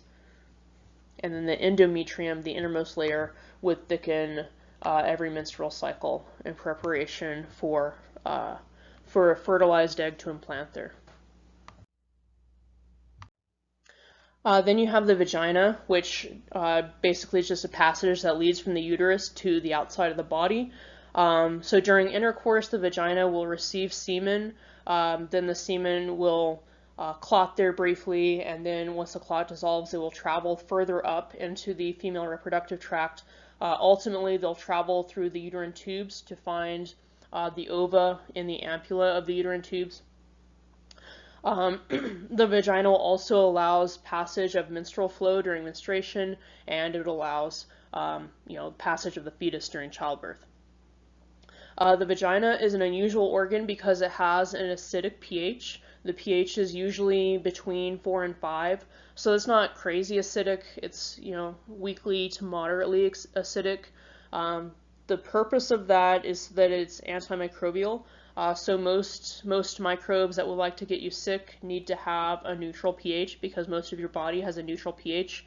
Those types of microbes don't do well in the vagina because it's acidic there, so they die. The drawback of the acidic pH is that that's also dangerous for sperm. They need a neutral pH as well. So that's why semen is full of alkaline substances that will kind of cancel out the acidic pH of the vagina and create a neutral pH for the sperm. The walls of the vagina produce a number of secretions. One of them is mucus, which is just to reduce friction. It also produces glycogen, which is used for nutrition by lactobacillus bacteria that live in the vagina as part of its microbiome. And then those lactobacillus bacteria will actually produce lactic acid from that glycogen when they eat it, and the lactic acid creates the acidic pH of the vagina. And then you have the external genitalia. First you have the mons pubis, which is basically a little mound of fat in front of the vagina, or in front of the external genitalia. Technically the vagina is only an internal structure. Then you have the labia majora and the labia minora, which are two sets of skin folds, fatty skin folds, that are located around the vestibule. The vestibule is just the area inside of the labia minora that has the actual orifices. So it has the urethral orifice for the urethra, and it has the vaginal orifice for the vagina. The purpose of the mons pubis and the labia majora and minora is just to protect the vestibule because that has orifices that lead into the body. Then next to the urethral orifice in the vestibule, you have the paraurethral glands, which produce mucus secreted into the urethra. Next to the vaginal orifice, you have the greater vestibular glands, which also produce mucus. But the mucus produced by the greater vestibular glands is produced in larger amounts, and instead of just going into the vagina, it'll go all around to cover the vestibule to reduce friction. Then at the front of the vestibule, you have the clitoris, which is actually similar to the corpora cavernosa of the penis. So developmentally, they actually come from the same embryonic tissue. So the clitoris is also an erectile body, so it has spongy tissue that fills with blood and becomes erect. It also has a lot of sensory receptors for touch, for somatosensation, and for temperature, and a lot of nerves, so the SNS and PNS nervous systems.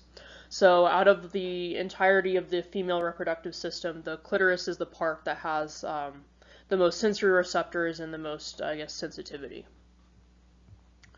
So in the diagram here, you can see the mons pubis is kind of in the front. Then you have the labia majora and minora. These would be the labia majora and the labia minora. Then in between the labia minora, you have the vestibule, all of this. In the anterior part of the vestibule, you have the urethral orifice, and flanking it, you have the paraurethral glands. Then posteriorly in the vestibule, you have the vaginal orifice, and flanking it, the greater vestibular glands.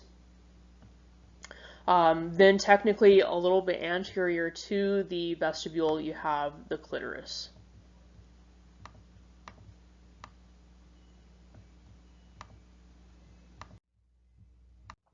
Then the last organ in the female reproductive system is the mammary glands, which are located in the breast and produce milk. So these are actually also part of the integumentary system because they are modified sweat glands, and men have them too. So mammary glands are present in men and in women, but in men they're actually never active. In women they're usually not active also. They would only be activated just after childbirth, so you only produce milk after childbirth, which is why they would never activate in men. So we don't count them as part of the reproductive system in men, even though they're there, just because they're not functional. The nipple of the breast is where milk would be exiting from the mammary glands. So the mammary glands have ducts that drain to the nipple. And then when milk is actually being released, that's called lactation. Within the mammary glands, they're organized into lobes, and then the lobes have lobules, and then the lobules have alveoli. And milk production is actually occurring in the alveoli.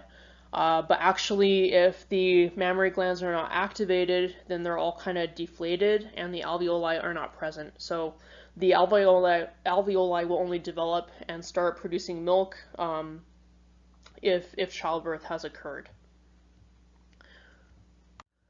So in the figure here, it's showing An image of mammary glands that are lactating and are not lactating. So on the top, you have mammary glands that are not active, not lactating or producing milk. On the bottom, you have mammary glands that are active and are lactating or producing milk. So you can see that on the top, they're basically deflated. There are no alveoli. They are not actually producing anything. On the bottom, you can see these are the lobes.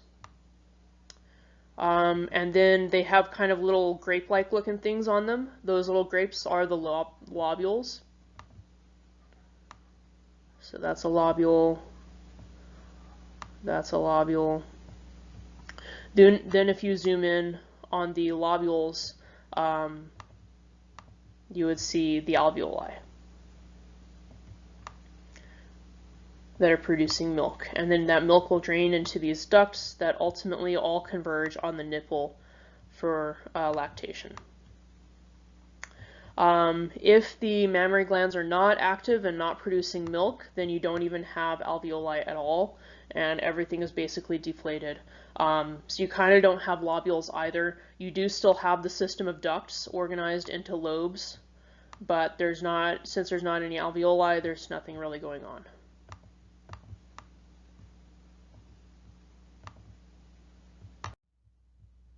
So that was the anatomy of the female reproductive system, and now we will go over its physiology, which is actually a bit more complicated than the physiology of the male reproductive system. So just like in men, you have spermatogenesis being the process that generates sperm. In women, you have oogenesis, which is the process that generates eggs or ova. And in men, you have spermatogonia, that are the stem cells that give rise to sperm. In women, you have oogonia, that are the stem cells that give rise to ova. Oogenesis is a very long process, unlike spermatogenesis. It actually begins before a female fetus is even born. Then during childhood, it pauses until the woman hits puberty, at which point it resumes and continues until menopause. So before birth, the oogonia are dividing by mitosis to make more of them, and then they will differentiate into primary oocytes. Then those primary oocytes are going to divide by meiosis to give rise to ova. But at first, before birth, these primary oocytes will just enter prophase I of meiosis, so the very first phase of meiosis, and then they will get stuck there. So they will continue just stuck in prophase I of meiosis I throughout the childhood of a woman, and then when she enters puberty, then oogenesis will resume again, and every month about 20 to 30 of the primary oocytes that are stuck in prophase I will continue through meiosis. Right, so at first just 20 to 30 will proceed through meiosis, and then the rest will all still be stuck in prophase I. The next month, 20 to 30 more will start proceeding through meiosis, the rest still being all stuck in prophase I, and that'll continue every month of the woman's life until she enters menopause. The part of oogenesis that occurs after puberty, where the primary oocytes are continuing in meiosis, is called the ovarian cycle. So it's the monthly cycle of events that happen in the ovaries, or roughly monthly. So once the primary oocytes complete meiosis I, you have two daughter cells formed, but they are not the same. Actually, one is really small, and it's called the polar body. The other is really large, and that one is the secondary oocyte. So the polar body is just going to die. Basically, all of the resources that it would have needed to survive, it doesn't have them. Instead, those resources went to the secondary oocyte, which is very large and has like extra resources. The secondary oocyte is going to enter Meiosis II, and it actually will not get all the way through Meiosis II before it is released from the ovaries. So it'll actually get into Metaphase II, and then it'll stop there and be released from the ovary and enter the uterine tube in the ampulla and stay there. Then if that secondary oocyte is fertilized, Meiosis II will complete. And again, you would have two daughter cells that are not the same as each other. One is a really small polar body that's just going to die. The other is very large and is the actual final finished egg or ovum. Except that in this case it's already been fertilized, so we would call it a fertilized ovum or a zygote. So that means that actually, if we want to get technical, ova or eggs are not released from the ovaries. Secondary oocytes are released from the ovaries, and they will not mature into full ova unless they are actually fertilized. But, we'll usually just say that ova are released from the ovaries just because that's simpler and easier than saying that secondary oocytes are released from ovaries and don't mature into ova unless they become fertilized. So that process is just going to continue every single month until the person hits menopause, and then it will stop. So the diagram over here is kind of summarizing that process. Before birth, you have oogonia, singular would be oogonium, which are the stem cells that are ultimately going to give rise to the ova. They will divide by mitosis to make more oogonia, and then you'll have them differentiating into primary oocytes. Those primary oocytes will get stuck in prophase I of meiosis I throughout childhood, and then after puberty, every month, some of them will start continuing through meiosis. So after they complete meiosis I, you have a polar body that's formed that just dies. All of the resources that should have been in that polar body actually are in the secondary oocyte, which is the other daughter cell formed. The secondary oocyte will then enter meiosis II and get stuck in metaphase II. When it's stuck in metaphase II, it will be released from the ovaries and enter the uterine tube. Then if a sperm comes to fertilize it, then it will complete meiosis II, and you'll have another polar body generated that just dies, and the final ovum, which in this case is already fertilized, so it's a zygote now.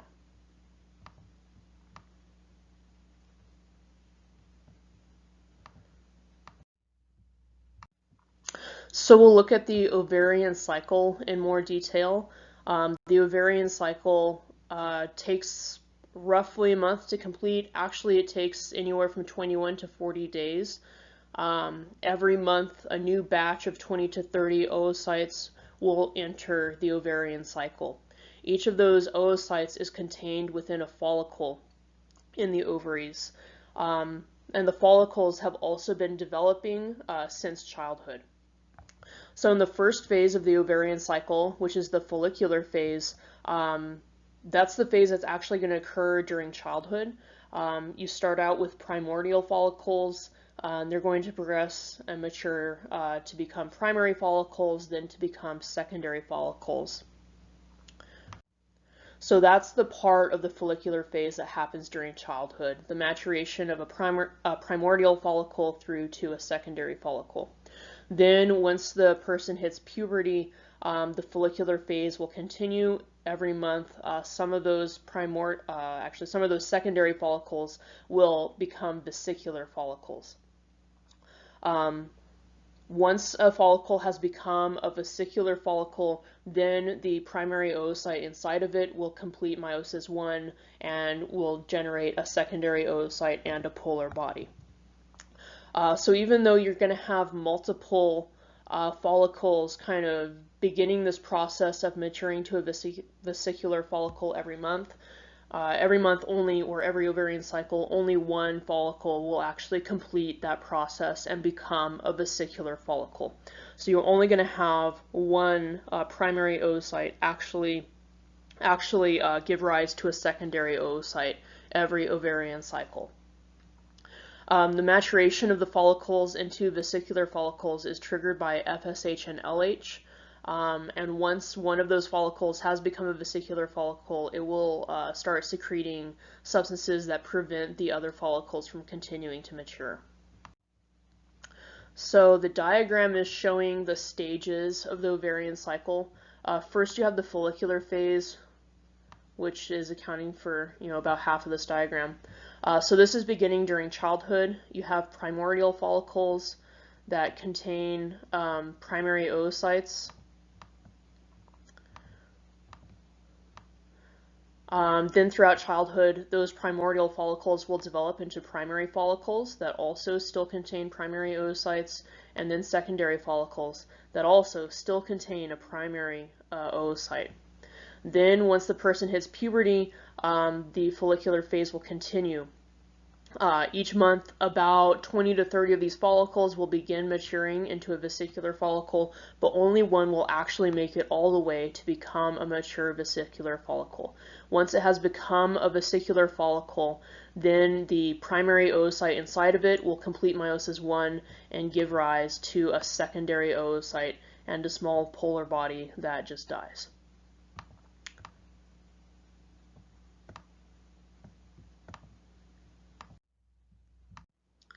After a vesicular follicle has been formed during the follicular phase of the ovarian cycle, then you proceed to the next phase, the ovulation phase. In the ovulation phase, the vesicular follicle will rupture and the secondary oocyte within it will be released. So then it's released from the ovary and it should be caught by the fimbriae of the uterine tube and enter the ampulla of the uterine tube. The secondary oocyte would be stuck in Metaphase II at that point. So because there's only one vesicular follicle that should mature every month, then you should have only one go through the ovulation phase every month. Actually, occasionally you might have two though. Occasionally it is possible for two secondary follicles to mature to vesicular follicles in the follicular phase and for both of them to rupture and release their secondary oocyte. If that happens and those oocytes are fertilized, that would lead to fraternal twins. So those are twins that are not identical to each other. In order to get identical twins, that process is a bit different. That would only occur if you had one fertilized ovum or one zygote that actually divided into two different entities so that it became two separate embryos instead of just one. So after the secondary oocyte enters the uterine tube in the ovulation phase, you still have the follicle left behind, but now we call it a ruptured follicle. Then you would enter the luteal phase, where the ruptured follicle is going to transform into what's called the corpus luteum. And the corpus luteum secretes important hormones like estrogen and progesterone. If the secondary oocyte is not fertilized, then the corpus luteum will survive for about 10 days and it'll be secreting hormones for that 10-day period, and then it'll degenerate into what's called the corpus albicans, which is just a scar left behind on the surface of the ovary. On the other hand, if the secondary oocyte is fertilized and completes meiosis II to form an actual fertilized ovum, then the corpus luteum will be sustained for 3 months and continue releasing hormones for that entire time period. Then at the end of the 3 months, it would still degenerate into the corpus albicans scar. The reason why the corpus luteum will last for 3 months if you have the ovum fertilized is because the embryo that's created from that fertilization event will release a hormone called HCG, or human chorionic gonadotropin.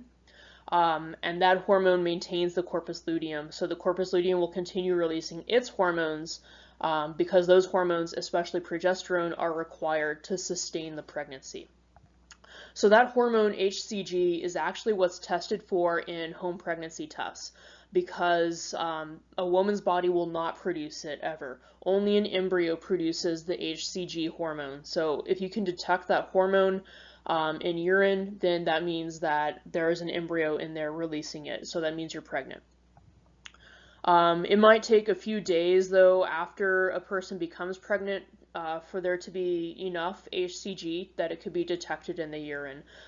So a pregnancy test won't necessarily pick that up like right away. You might need to wait a few days and test again.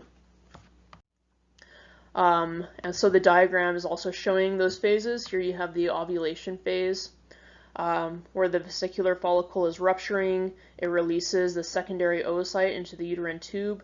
What's left behind is the ruptured follicle. Then you enter the luteal phase, and the ruptured follicle becomes a corpus luteum that secretes hormones, including estrogen and progesterone.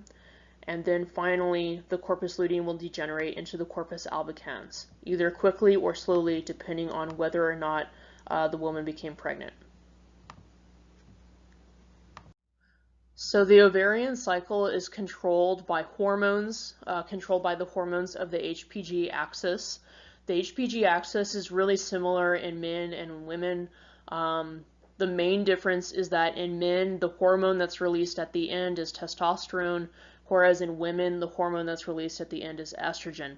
But there's actually another difference, which is that in the female HPG axis, as the ovarian cycle proceeds, there's one point in the cycle where you actually have a positive feedback loop, so it's not just negative feedback. So normally, when estrogen or testosterone are produced, you have negative feedback, and they will prevent the release of GnRH and FSH and LH. But at a certain point in the ovarian cycle, that negative feedback will actually switch to positive feedback, and you'll have estrogen increasing the release of other hormones instead of inhibiting it. So I had mentioned that the maturation of a secondary follicle into the vesicular follicle requires FSH and LH. Actually, the situation is like slightly more complicated. FSH and LH will cause the follicles in the follicular phase to produce estrogens. You have to have actually both of those hormones, FSH and LH, to have the follicles produce estrogen.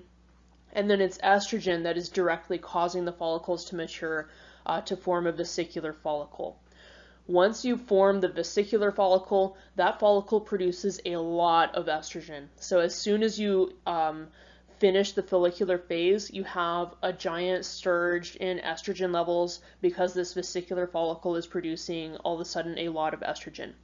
And at that point, you get positive feedback, where this really high estrogen level, instead of inhibiting LH secretion, it actually increases LH secretion from the anterior pituitary. It also increases FSH secretion, but the part that's really important there is the LH increase. So this phenomenon is actually called the LH surge. And then this giant spike that you get in your LH levels is what triggers ovulation in the ovulation phase. After ovulation that's caused by the LH surge, then you enter the luteal phase, and the ruptured follicle will become a corpus luteum. Then that corpus luteum is producing its own hormones, estrogen and progesterone, and at that point the positive feedback loop will end and negative feedback will resume.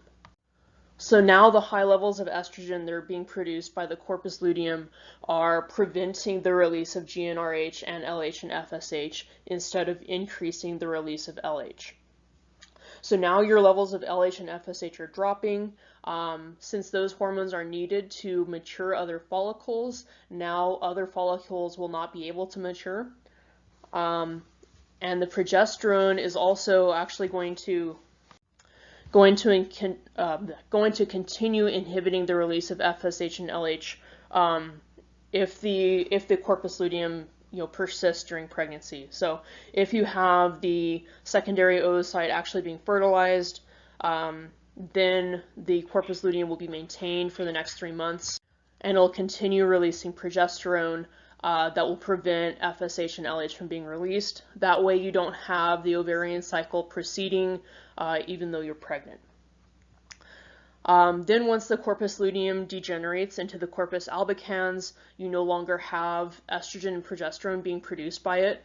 So now estrogen and progesterone are dropping to a really low level, and you have no more inhibition of GnRH, FSH, or LH. So now GnRH will be released again, FSH and LH will be released again, and that triggers the next round of the ovarian cycle by causing other follicles to mature. So the diagram is kind of summarizing this whole process. So you start with GnRH being released from the hypothalamus. GnRH travels to the anterior pituitary and causes the release of FSH and LH from the anterior pituitary. Those will travel to the ovaries and cause the follicles to mature. These follicles are also going to be producing estrogen. So technically, the FSH and the LH will just be causing the follicles to produce estrogen, and then estrogen will be causing the follicles to mature. In some cases, the follicles might produce androgens, which would be like testosterone, and then those are converted to estrogen using enzymes. In some cases, the follicles will just directly produce estrogens. Then those estrogens cause the follicles to mature until you have the vesicular follicle form. The vesicular follicle produces a whole lot of estrogen, and then you have the positive feedback loop of the LH surge, where all of this extra estrogen is going to cause a giant surge in the amount of LH that is being released. The LH surge is going to cause ovulation, and then after ovulation, the ruptured follicle becomes a corpus luteum. The corpus luteum then produces estrogen and progesterone, which will then negatively feedback onto the hypothalamus and anterior pituitary and prevent the release of GnRH, FSH, and LH. Then once the corpus luteum dies, you lose that negative feedback inhibition and the cycle begins again. In addition to the ovarian cycle that occurs in the ovaries every month, you also have a uterine cycle that occurs in the uterus every month. Actually, just like the ovarian cycle, the uterine cycle doesn't actually have to take a month. It could be a little less, could be a little more, just kind of roughly takes about a month to complete. The uterine cycle is always going to be occurring in conjunction with the ovarian cycle. So they're always going kind of hand in hand with each other and happening in sync. It's actually those hormones of the HPG axis that make sure that the two cycles will always happen in sync with each other. And another name for the uterine cycle is the menstrual cycle. So the uterine cycle is always occurring in the uterus, but specifically it is changes that are happening in the wall of the uterus to the endometrium. The endometrium is that innermost layer in the wall of the uterus. And within the endometrium, you have two kind of sublayers, which are the stratum functionalis and the stratum basalis. The stratum functionalis is on top. That is the layer that is changing every month according to the menstrual cycle. So every month it's going to thicken up in preparation for a fertilized zygote to implant in it. And then if that doesn't happen, it's going to die and slough off in menstruation. Beneath the stratum functionalis, you have the stratum basalis, whose only role is to regenerate a new stratum functionalis every month if you don't have a pregnancy occur. So actually the uterine cycle will start with the menstrual phase. In the menstrual phase, you have menstruation, where last month's stratum functionalis is actually going to die and slough off. So you're actually starting by getting rid of whatever had been built last month before you make the new month's stratum functionalis. So after the menstrual phase, then you enter the proliferative phase, also called the pre-ovulatory phase, in which the stratum basalis gives rise to a new stratum functionalis on top of it. At the very end of the proliferative phase, you have ovulation. So the diagram is showing kind of the phases of the uterine cycle and how how they relate to the endometrium. So you have the endometrium drawn here across the graph. The very bottom layer of it is the stratum basalis, and then everything above that is the stratum functionalis. In the menstrual phase, the stratum functionalis from the previous month is lost, so it dies and sloughs off. So that's kind of what's shown happening here. It gets thinner as the phase progresses and you lose more and more of it. All of that dead tissue will exit the vagina in menstrual flow. And I guess they drew the edges of it kind of blurry to show that it's dying. Then you would enter the proliferative phase, also called the pre-ovulatory phase, where the stratum basalis is creating a new stratum functionalis. So the thickness of the stratum functionalis is going to increase throughout this phase. At the very end of this phase, you have ovulation.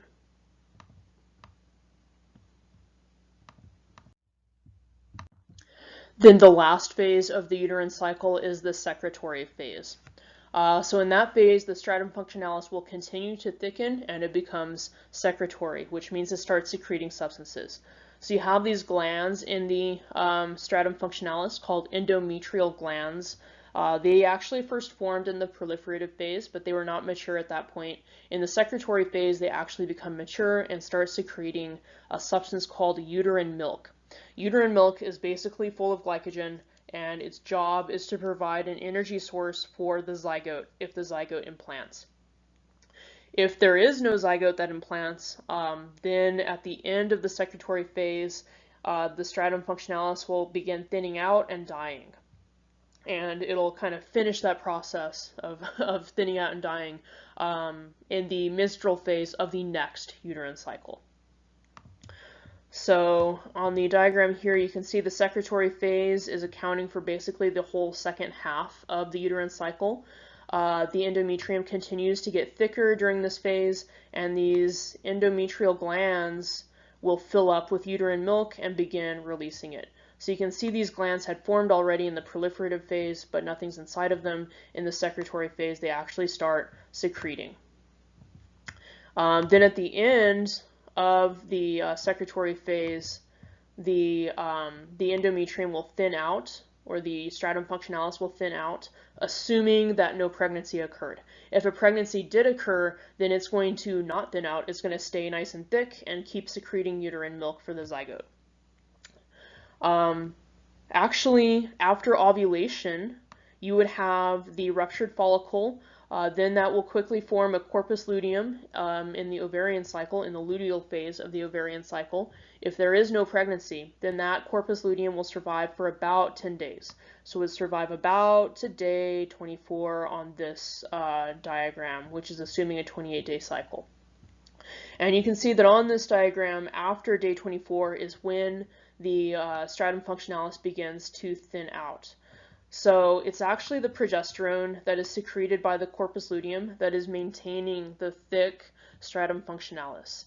If the corpus luteum dies and becomes the corpus albicans, and then you lose that progesterone, then the stratum functionalis will begin to die as well. So that's why it starts to thin out at the end of the secretory phase if you have no pregnancy.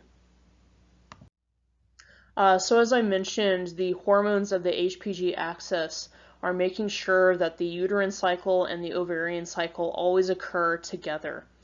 So we'll talk about a bit about what's going on there right now.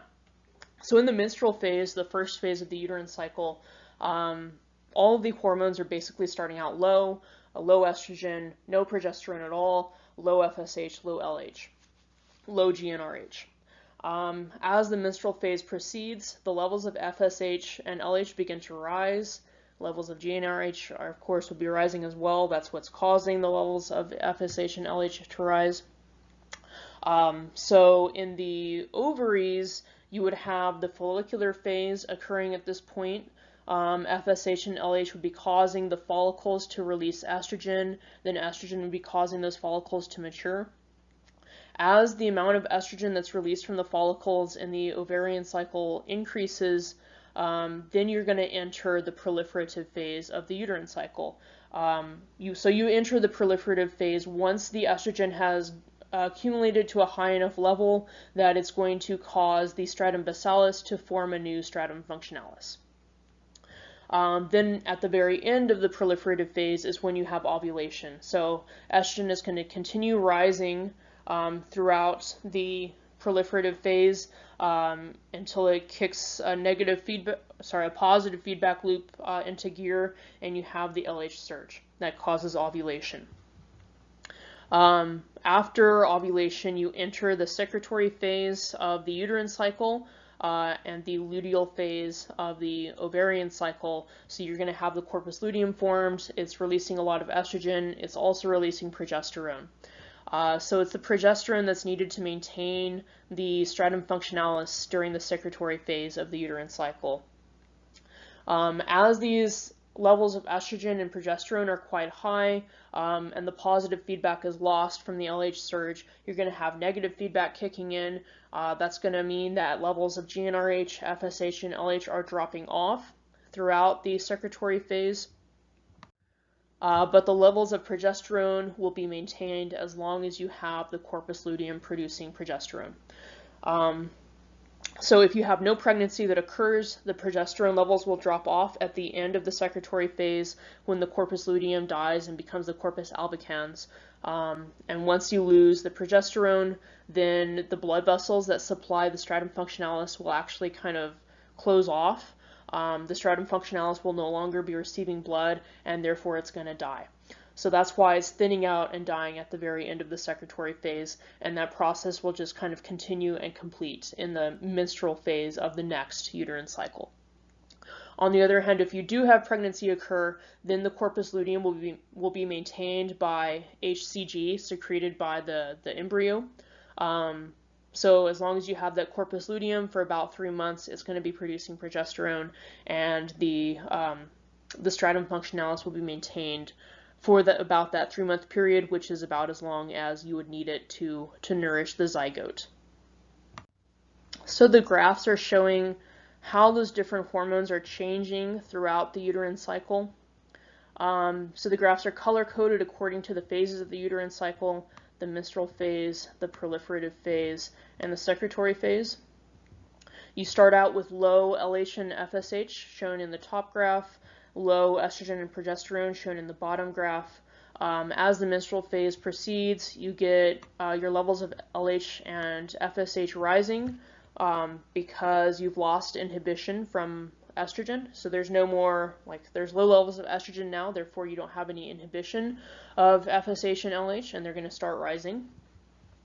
Then in the proliferative phase, your LH and FSH are kind of staying roughly constant, but the follicles are going to be maturing and releasing more estrogen. So your estrogen levels are starting to go up. And they get to a pretty high level. At that point, positive feedback will kick in, and you have your LH surge. FSH is also going to have a surge, but that doesn't really matter so much. Mostly just the LH surge matters because that's what triggers ovulation. After the LH surge drops off, your LH and FSH levels will drop because negative feedback is going to kick back in. So our estrogen is still high. As soon as positive feedback is gone and we have negative feedback, now high estrogen is going to mean low FSH and LH, so those levels will drop off. Estrogen will then begin falling also after you have low LH and FSH. Now that means you're not going to be producing as much estrogen, so estrogen will start to drop off. The corpus luteum, on the other hand, which just formed, is going to be producing progesterone, which means progesterone levels are going to rise and remain high as long as you have the corpus luteum intact. So if no pregnancy occurs, then the corpus luteum will degenerate to the corpus albicans, and progesterone levels will drop off at the end of the secretory phase.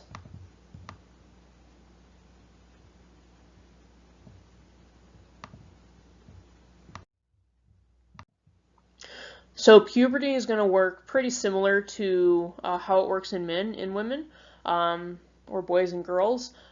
So in men or in boys during childhood, you do have small amounts of testosterone that are produced that inhibit GnRH production by the hypothalamus, because the hypothalamus is super sensitive to testosterone during childhood. Similar thing for women or girls. During childhood, you do have small amounts of estrogen produced, maybe a little progesterone too. And that small amount of estrogen is enough to inhibit GnRH release from the hypothalamus because the hypothalamus is very sensitive to it. At puberty, the hypothalamus will become less sensitive to estrogen, and you lose the inhibition from estrogen, then the HPG axis is going to activate. So now you're producing GnRH, FSH, LH. The FSH and LH are triggering follicles to produce estrogen, and estrogen is causing those follicles to mature, so you have the ovarian cycle activating now. As the ovarian cycle activates and you get vesicular follicles forming, now you're producing large amounts of estrogen. That's going to cause the development of female secondary sexual characteristics, which includes hair growth, breasts getting bigger, also your skin getting oilier, and your bones getting bigger. So a lot of those changes are similar to the changes that happen in men, but the specific way they happen is a bit different. So, in men and women, you have hair growth and increased sebum secretions in the skin, but in men, you just have more hair growth and more sebum secretions than in women. In women and men, you have the bones getting bigger, but they get more bigger in men, except for the pelvis, which is actually going to widen more in women than it does in men following puberty. Actually, the uterine cycle does not begin immediately with puberty. It takes a couple of years after puberty for the uterine cycles to begin. And actually, the uterine and ovarian cycles both will not occur at all unless a girl or woman has at least 15% body fat. Because pregnancy is just really rough on the body. It takes a lot of resources and it puts a lot of stress and strain on the body. Which means that if the body is not healthy, if it doesn't have extra fat reserves, there's really no point in attempting pregnancy at all. It's not going to work if you don't have enough resources to sustain both yourself and the growing fetus or embryo, and it could potentially kill you if you don't have, if you're not healthy to start with. So that means that for girls that are malnourished, they may not begin puberty at like the normal time. It may be delayed or may not occur at all if they never get enough nutrients. Actually, one mechanism that causes that to occur is that actually leptin, which is the hormone secreted by adipose tissue, is needed to stimulate the release of FSH and LH. So it seems that if you have no leptin, but you do have the GnRH from the hypothalamus, that's not enough to stimulate the release of enough FSH and LH to actually trigger the ovarian cycle to occur. You would only have a little bit of FSH and LH if you just have GnRH stimulating their secretion. So you need GnRH and leptin to work together to stimulate enough FSH and LH to be released that it actually triggers an ovarian cycle. Leptin is just released constantly by adipose tissue, so if you don't have enough adipose tissue because you don't have enough body fat, you're not going to have enough leptin to stimulate FSH and LH release.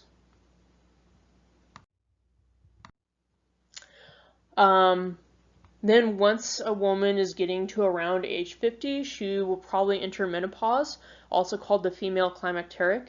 Which is similar to andropause in men. It's a decline in the function of the reproductive system that occurs with old age. So once menopause begins, then usually the uterine and ovarian cycles will become kind of less frequent, so they might not happen like every month, and they'll just become less and less frequent as menopause proceeds. It usually would take around 5 years for those cycles to completely stop happening. The reason why it's occurring is because the follicles, by the time you're about 50, are pretty old, and they're just not very good at responding to FSH and LH. So that means that FSH and LH come, they try to trigger these follicles to release estrogen, and the follicles just don't respond very well. So they probably, they release a bit of estrogen, but not as much as what they're supposed to, and it's not enough estrogen in many cases to actually cause those follicles to mature, and become vesicular follicles and continue with the ovarian cycle. If you don't have that ovarian cycle continuing, then you're not going to make progesterone at all. Usually when this happens, the loss of estrogen is really sudden. It's like either you have enough to trigger an ovarian cycle or you do not. And if you don't have enough to trigger an ovarian cycle, it's going to remain at a real low level, unless it one day accumulates to a level that's high enough to trigger another ovarian cycle. So unlike andropause, which is really gradual, menopause tends to be really abrupt, and causes symptoms that might be pretty mild for some people, but for other people they're very serious. So those functions can include, of course, the reduction in function of your sexual organs, which makes intercourse more difficult. Also loss of bone density, similar to what happens in men, but you have a really severe loss of bone density in women, which means that it frequently causes osteoporosis. You can also have mood changes, mood swings, hot flashes, which is where you're just living your life and all of a sudden you're overcome with a sensation of incredible burning heat, migraines, aches and pains all over your body, and fatigue. So you may or may not get any of those symptoms. It could be any combination of them. The severity can differ, the frequency can differ, and the duration can differ. So for some people, it doesn't last that long. For other people, it can last for years. It can even last for decades. Like my mother went through menopause over a decade ago, and she still gets hot flashes. If you're going through menopause and it's really like rough, like with really bad symptoms, something that you could do to reduce the severity of the symptoms would be to take estrogen supplements, but that's actually not, it's probably not a good idea unless these symptoms are really preventing you from living your life, because estrogen supplementation has serious side effects, which would include stroke and thrombosis. So basically, when you're taking estrogen supplements, taking high levels of estrogen for any reason, that causes blood clots. And then those blood clots, which would be thrombosis, could lead to stroke, could lead to pulmonary embolism, could lead to heart attack, all these types of things. So that can, obviously kill you. If you are taking a low dose estrogen supplement, then there's less risk. Basically, the lower the dose is, the less risk that you have. Also, if you're taking topical estrogen supplements, which would be just like estrogen in a cream that you rub, probably around your genital region, those things are not going to have as much side effects. The topical medication isn't going to enter your bloodstream as much. It won't be distributed across your whole body, which is why it doesn't cause, or that's why there is less chance for it to cause clots. I won't say that it can't cause a clot. It's just less risky. And we will wrap up by talking about some methods of birth control. So first we'll just go through the methods and then we'll summarize their effectiveness. So first we have behavioral methods, which include abstinence, the rhythm method, and withdrawal. These usually don't work good because you don't do them right, basically. Abstinence, which is just not having sex, this is the only way to prevent pregnancy 100% of the time. So this is the only birth control method that can work perfectly well. But it seems like people just, they don't want to do that. So if you're not going to actually be abstinent, then you're not doing abstinence, and you could get pregnant. Then you have the rhythm method, which is where you kind of time when you're having intercourse to avoid ovulation. So you make sure that you're never having intercourse around the time that you're expecting to ovulate. Actually, you would need to avoid intercourse for about 7 days before ovulation and 2 days after ovulation. That's because if you have sperm in the reproductive tract, they can survive for about a week in there before they die. So if you have sperm in there that are alive and then you ovulate, then you could have fertilization occur. Then the ovum, or the secondary oocyte technically, would survive in the uterine tube for about a couple of days after ovulation also. It's hard to do this method right. It would work well if you could time it right, but it's just really hard to know that, because how do you know when you're ovulating? Like, you don't know that.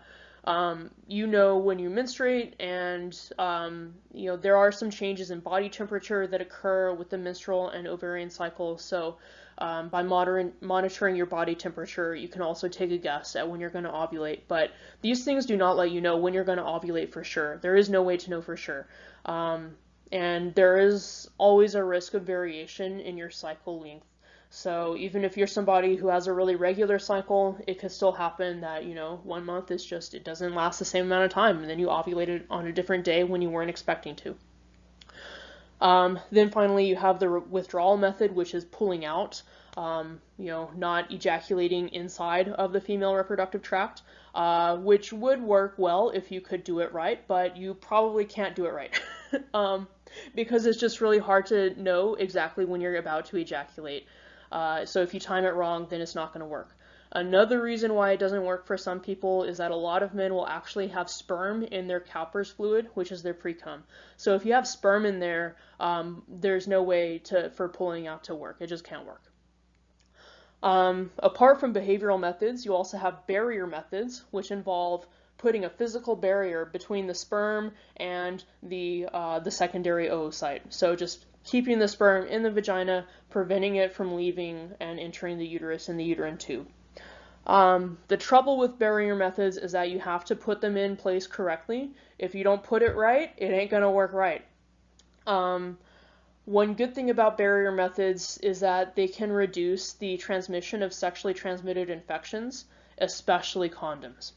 And for any barrier method, you can increase its effectiveness by using spermicide as well. So spermicide is a chemical that kills sperm, which is available over the counter. So you can just kind of rub that onto whatever barrier you are using, and it'll increase the effectiveness of the barrier method. The most common barrier method is the condom, which is also just the most common birth control method of all. Condoms are really useful because they're a very effective barrier, and they also strongly reduce the transmission of sexually transmitted infections. So that's really awesome. Not only does it protect you against pregnancy, it protects you against disease, including really serious diseases like HIV/AIDS. Which means that even if you're using a different birth control method and you don't need the condom for birth control, if you're with someone you don't super know well or trust, and you don't know, where they've been, it might be a good idea to use a condom anyways to protect yourself from STIs. In addition to the condom, you also have the sponge and diaphragms and cervical caps. The sponge, the diaphragm, and the cervical cap are all intended to be placed over the cervix to prevent sperm from entering the cervix. For the diaphragm and the cervical cap, you need a prescription. The sponge is available over the counter. In the image, it shows condoms. Usually the male condom is used, but there's also female condoms. Then this is the diaphragm, this is the cervical cap, and this is a sponge with spermicide.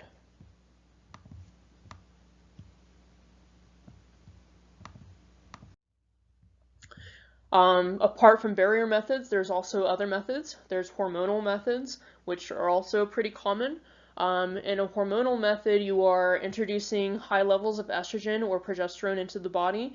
That causes negative feedback. It reduces GnRH, FSH, and LH secretion. And when you don't have FSH and LH, then you're not going to have follicles maturing. An issue with hormonal methods are, of course, if you have a high dose of estrogen that you're taking, you are increasing your risk of clots, blood clots forming, which could cause stroke or other adverse events. So actually, when these hormonal methods were first developed, it was a really high level of estrogen that they were using, and women were dying from their birth control pills. It was actually very common. So since, once people kind of realized that that's what was happening, they reduced the dose of estrogen in birth control to a level that doesn't kill many people. There is still some risk associated with it, but it's not a lot of risk. Overall, it's quite safe. There are different pills that you can take that have different levels of hormone in them. So some of them are higher dose, some of them are lower dose. In all cases, the lower the dose is, the safer it is. In addition to the risk of stroke and thrombosis, hormonal methods of birth control have other side effects, which vary quite widely. Some of the most common ones would be weight changes, either gaining weight or losing weight. It also can affect acne, and it can affect your mood as well. It can cause mood swings, and plenty of other side effects actually are possible also.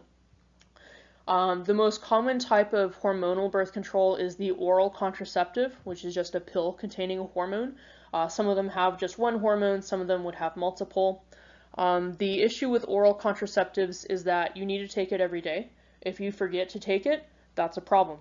If you forget to take it for just one day, it's probably still okay. You probably didn't ovulate, but you can't be 100% sure. It is technically possible, even though it's not likely. But if you've missed it for multiple days, yeah, that's a problem. Apart from oral contraceptives, there's also other hormonal methods that don't require you remembering to do something every single day.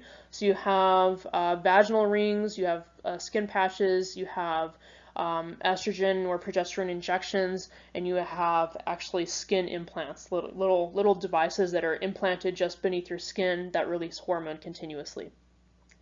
So some of those need to be changed monthly. Some of them would be, well, if it's a skin implant, those would usually be left in there for several years.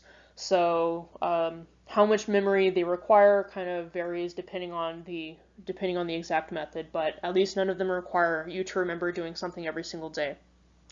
All hormonal birth control methods do require a prescription, though.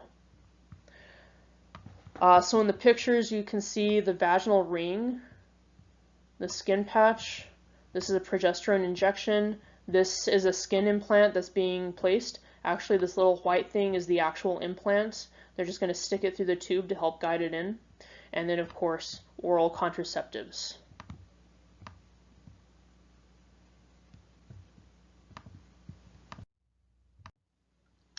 There's also intrauterine methods. Intrauterine means inside the uterus, so intrauterine methods are all the methods that include putting something inside the uterus to prevent pregnancy. There's different types of devices that could be placed into the uterus.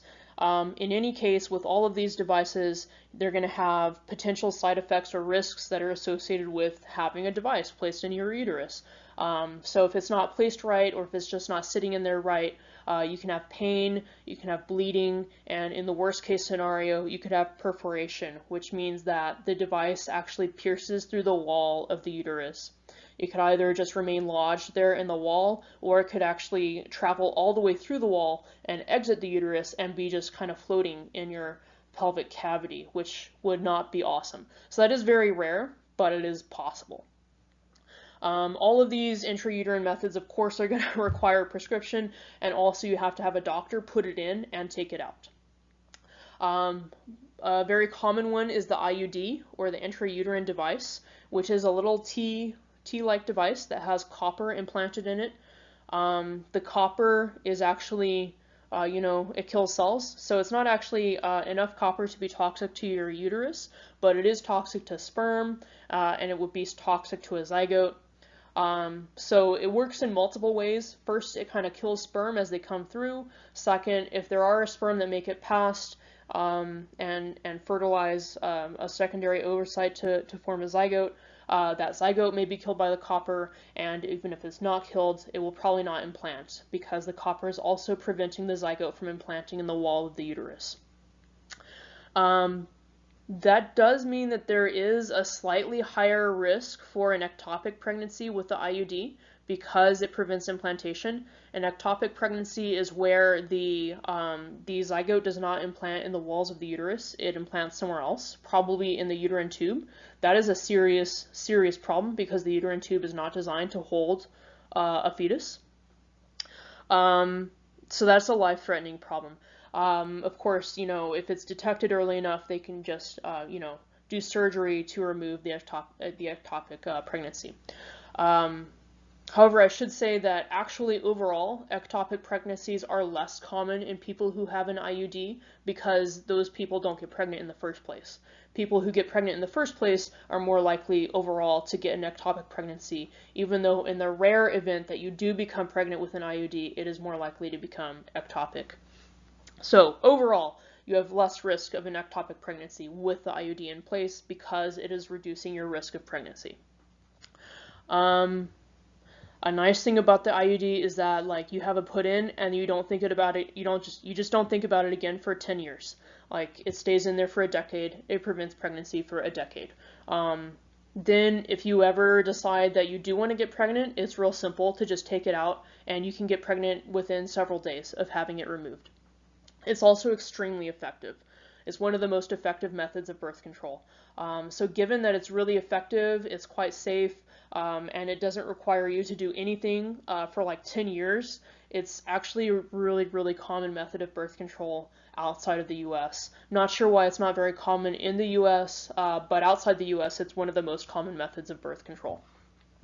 In addition to the IUD, you have the IUS, which is an intrauterine system. It's basically the same thing, a little t, but instead of having copper, it has hormones instead, so like estrogen and progesterone. So it works basically the same way as a hormonal birth control method, and it would actually count as both a hormonal and an intrauterine birth control method. It's going to have the side effects related to hormonal methods and related to intrauterine methods, but it's also very effective and can remain in place for multiple years. Generally not a whole decade though, maybe more like 6 years or so. Then lastly, you have permanent methods, which means sterilization. Usually with these methods, you're performing some type of surgery onto the person's reproductive system so that it's physically impossible for them to either produce sperm or have ova that are fertilized. The nice thing is though that it doesn't actually affect hormone production, testosterone or estrogen production. So you're not actually doing something crazy like removing the ovaries or removing the testes. That would really have a severe impact on the person because they would lose their sex hormones. So with the sex hormones intact, your life can basically continue as normal, except that you're just not fertile anymore. Of course, anytime you're having surgery, there is risk. Surgery always involves risk. With most of these methods, it is technically possible to reverse the procedure, but usually it doesn't work out right. So once you've used one of these methods, it's usually, you usually can't go back. So it's not something that you would want to pursue unless you're very certain that you never want children. Actually, usually doctors just won't do it because, they know that you might change your mind and then you might come and sue them for having, robbed you of your right to have children. Especially for women, it's quite hard to find a doctor who's willing to do one of these sterilization surgeries, unless you are able to convince them. So even if you did have one of these permanent methods done and then you decided you wanted kids and you had the procedure reversed but it didn't work and you still weren't fertile, it is still possible for you to have kids, but not by the normal method. You would need to do something else like in vitro fertilization in order to have children. So in men, you have the vasectomy procedure in which the ductus deferens is just cut and the two ends are tied off, so the sperm cannot leave the scrotum, basically. In women, you can have either a tubal ligation or tubal implants. In the tubal ligation, you're cutting the uterine tubes and tying off the ends. That's quite invasive because it means you have to cut open the abdominal wall to access the uterine tube, which means that it's a riskier surgery. But you could also have tubal implants placed. Tubal implants are little springs made of metal that you just kind of thread up through the vagina into the uterus, into the uterine tube, and then you leave them there in the uterine tube.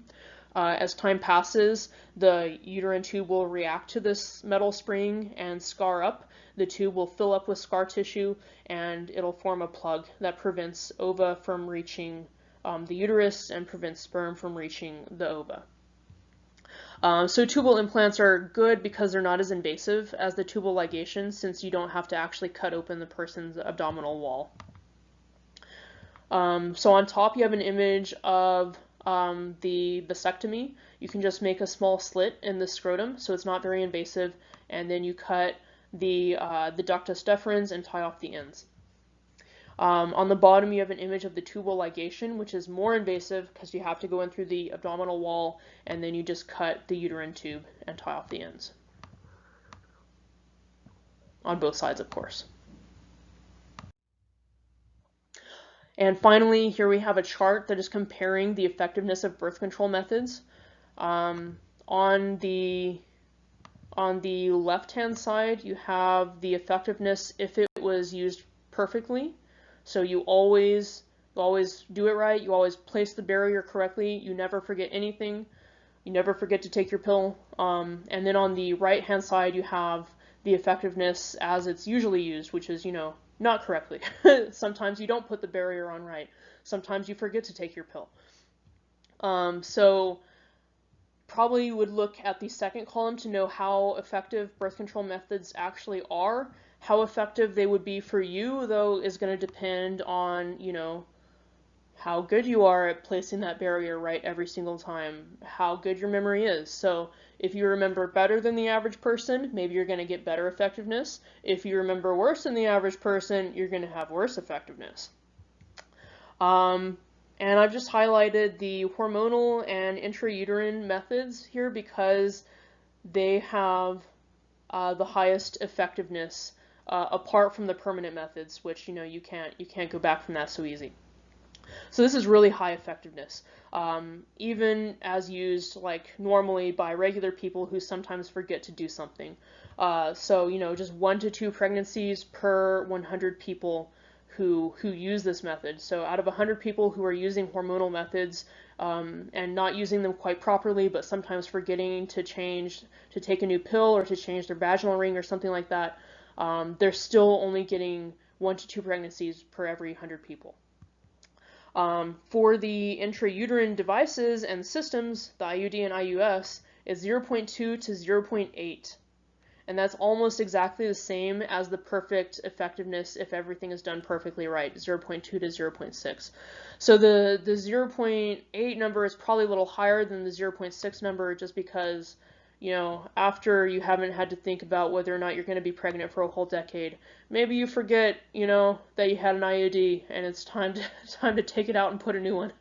Of course, your gynecologist should really call you to remind you.